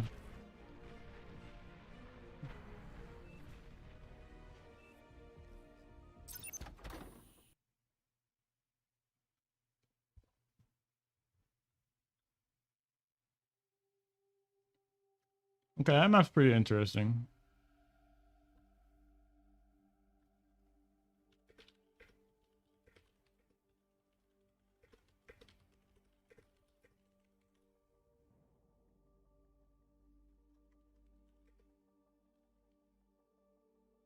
Play some Comet Catcher. I kind of like this map as a part of BPL.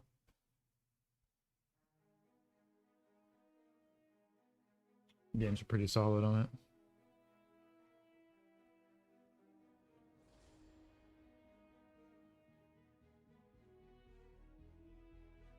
Please choose your starting location.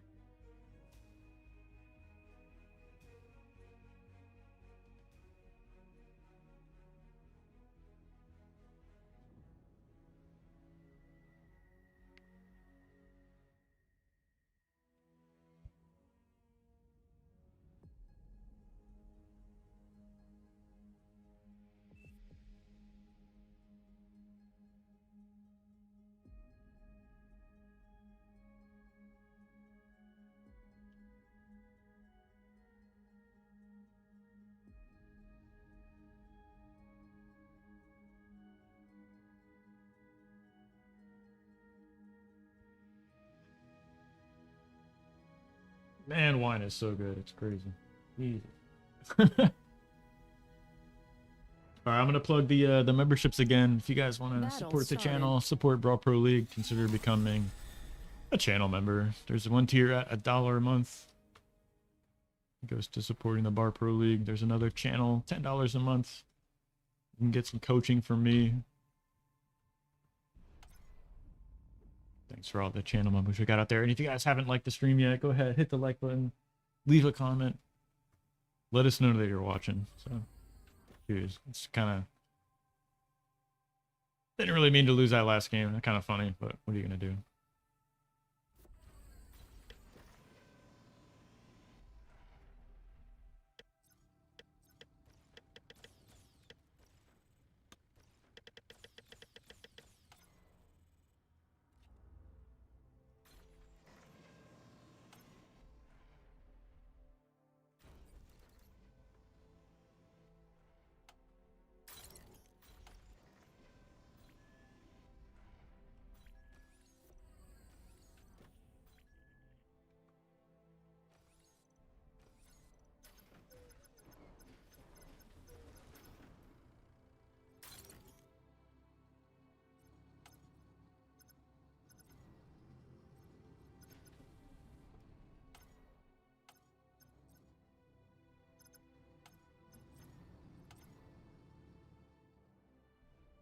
Low power.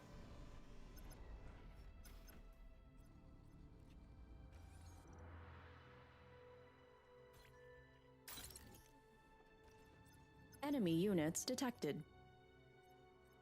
Units under attack.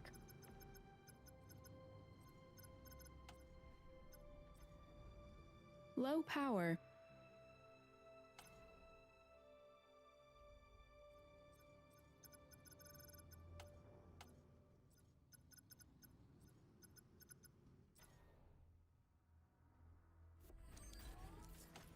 Unit lost.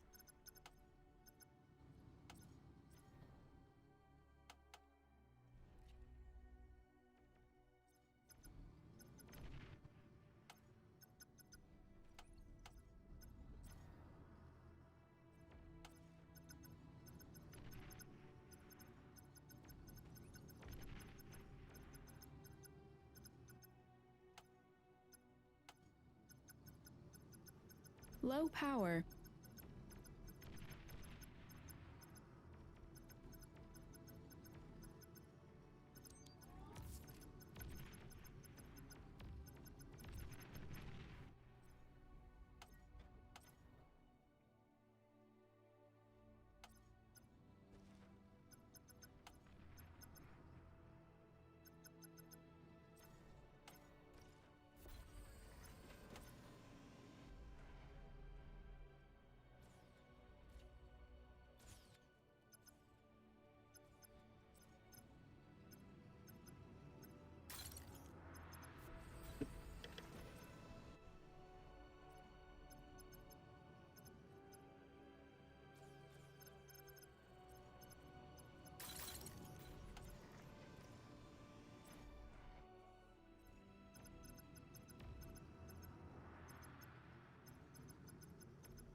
Low power.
Oh, that was good.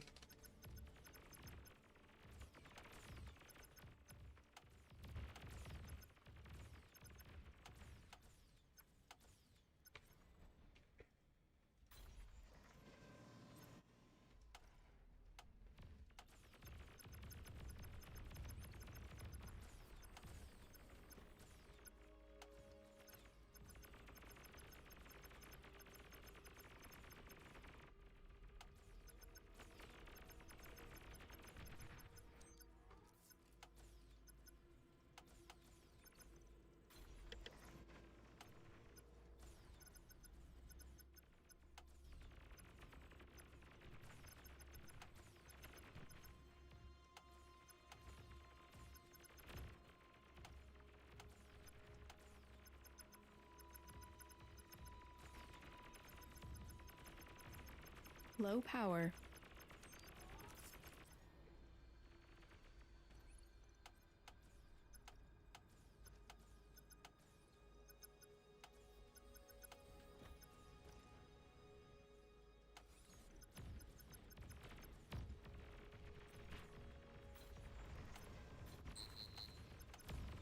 Metal extractor lost. Radar lost.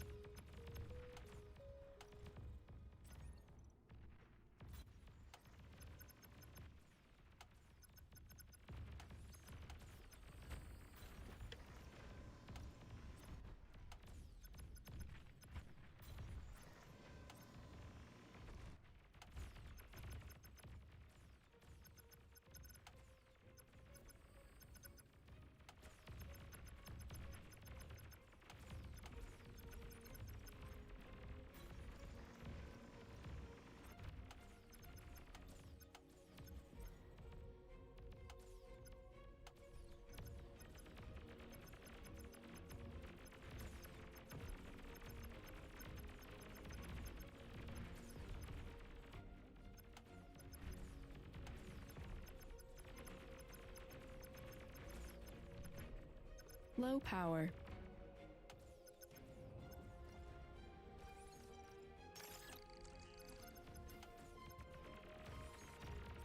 Radar lost.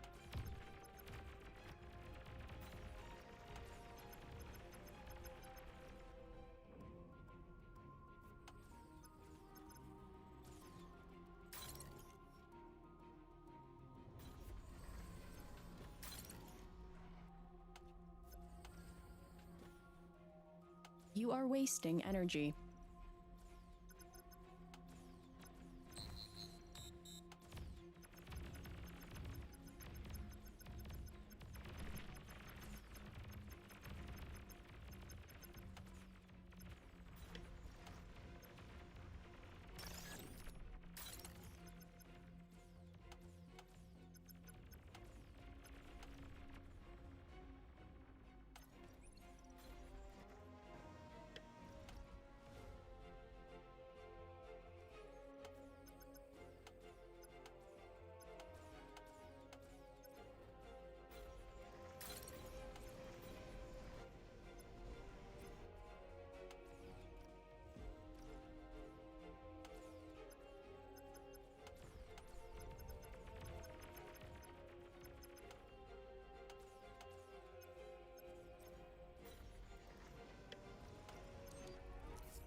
Metal extractor lost.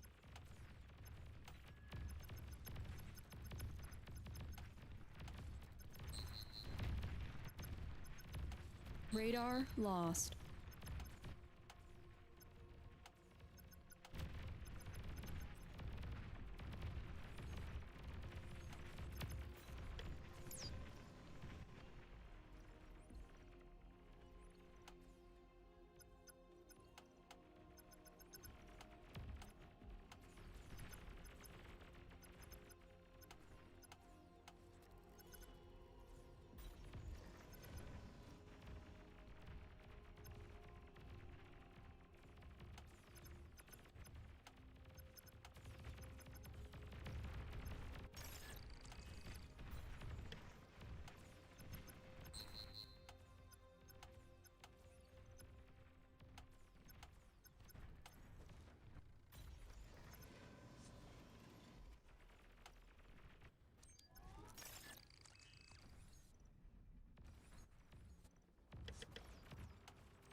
You are wasting metal.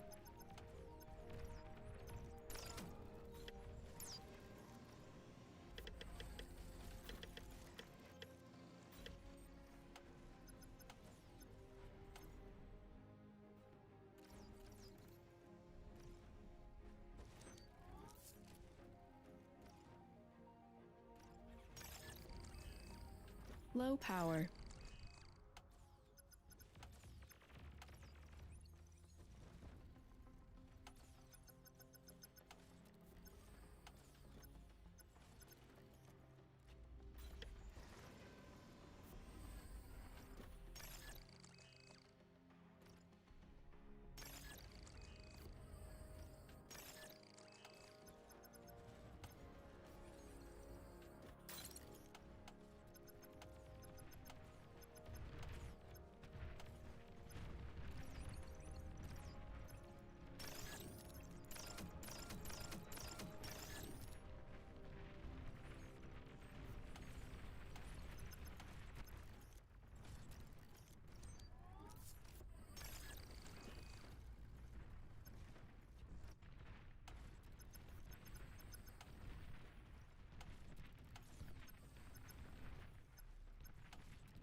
GG.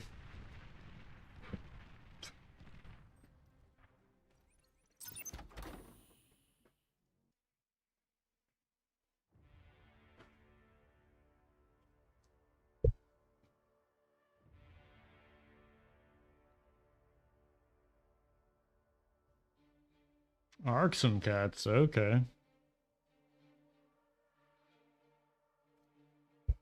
Think we can do ye old comm snipe on this map. We'll see.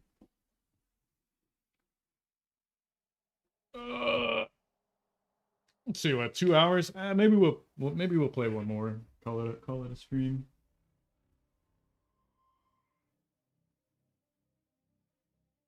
31 watching. Jeez Louise. Please choose your starting All location. right, so I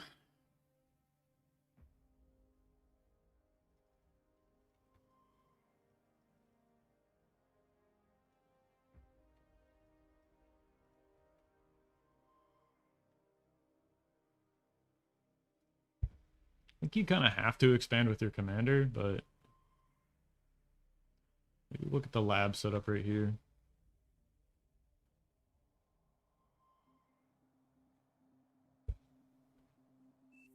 Battle started.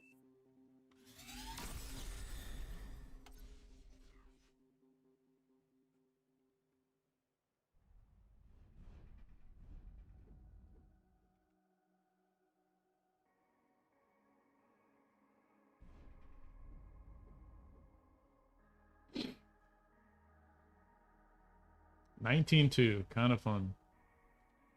Play on.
Low power.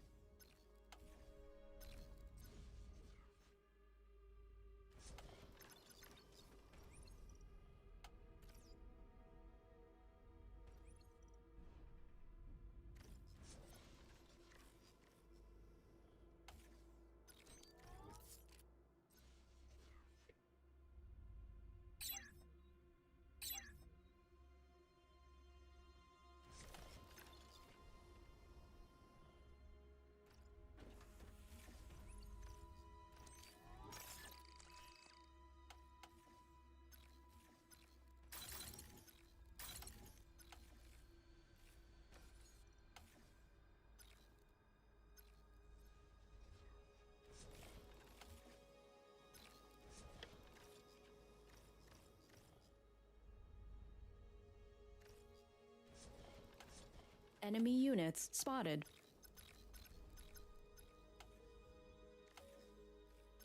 Units under attack.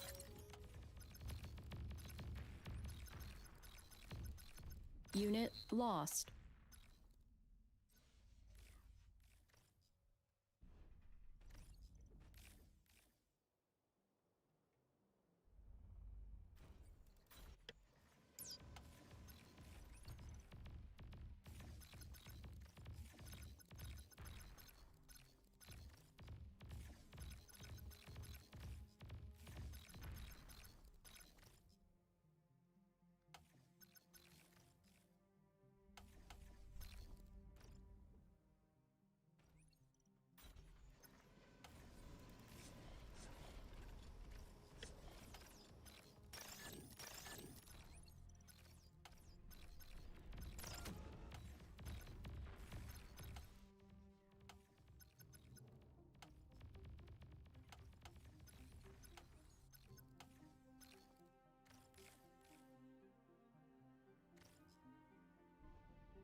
Units under attack.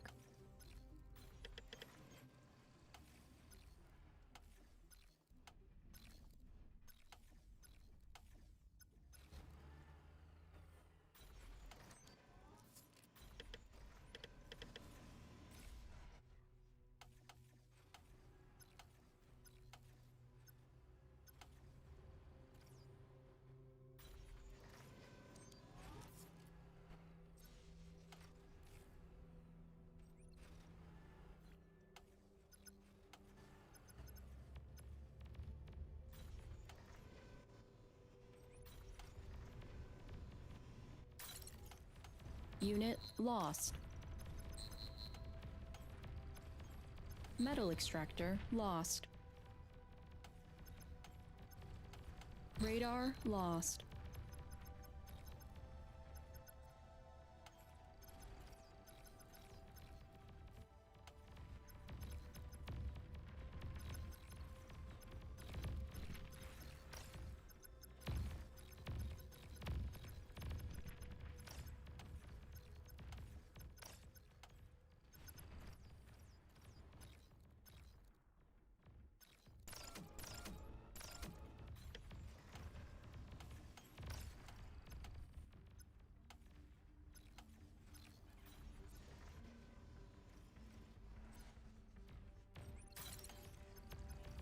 Radar lost.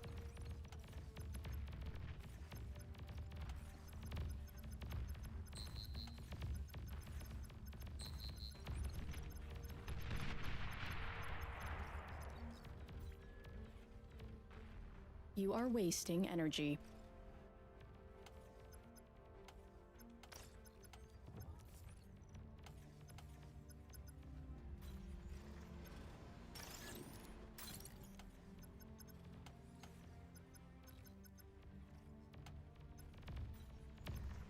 Metal extractor lost.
Aircraft detected.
Low power.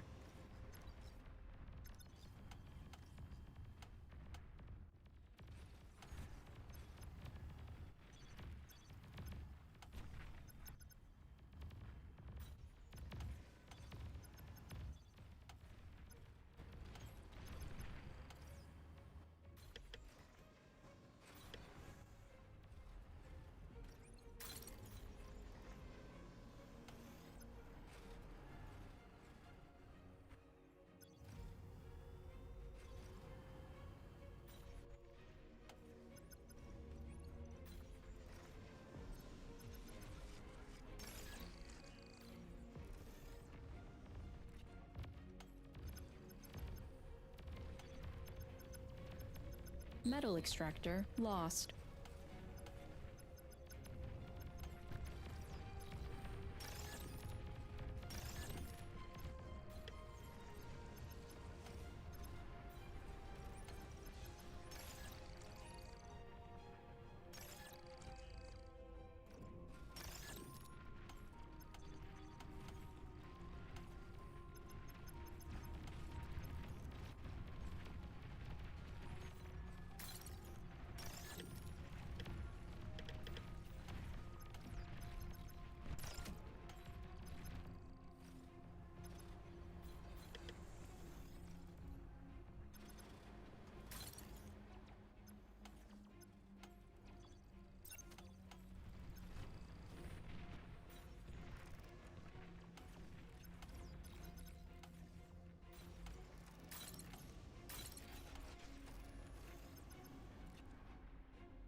Tech 2 unit ready.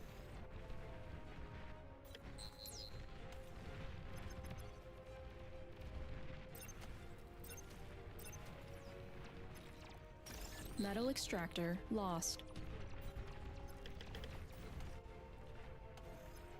Low power.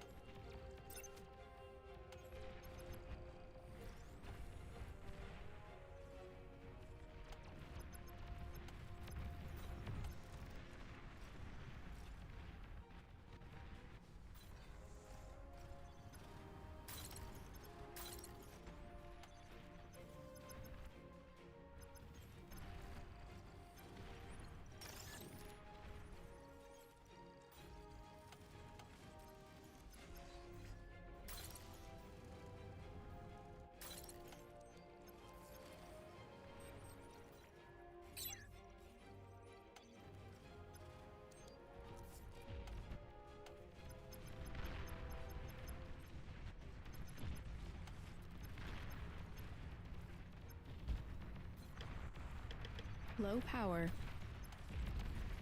Metal extractor lost.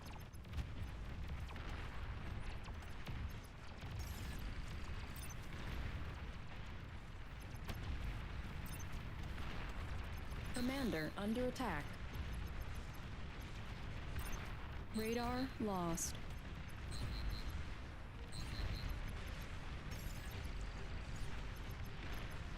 Commander taking heavy damage. Jeez Louise.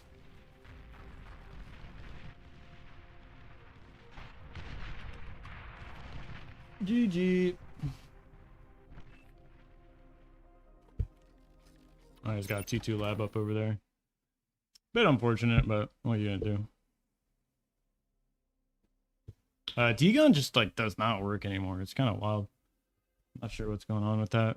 Probably would have ended up D-gunning my own Czar, but I don't know. It's kind of weird. Like I hit it like 3 times and it just never worked. So.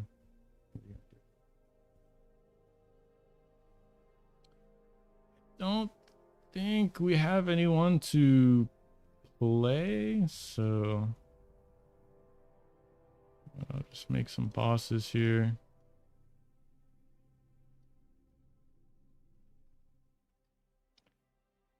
And call it a stream. So hopefully you guys like this one. If you can, hit the like button.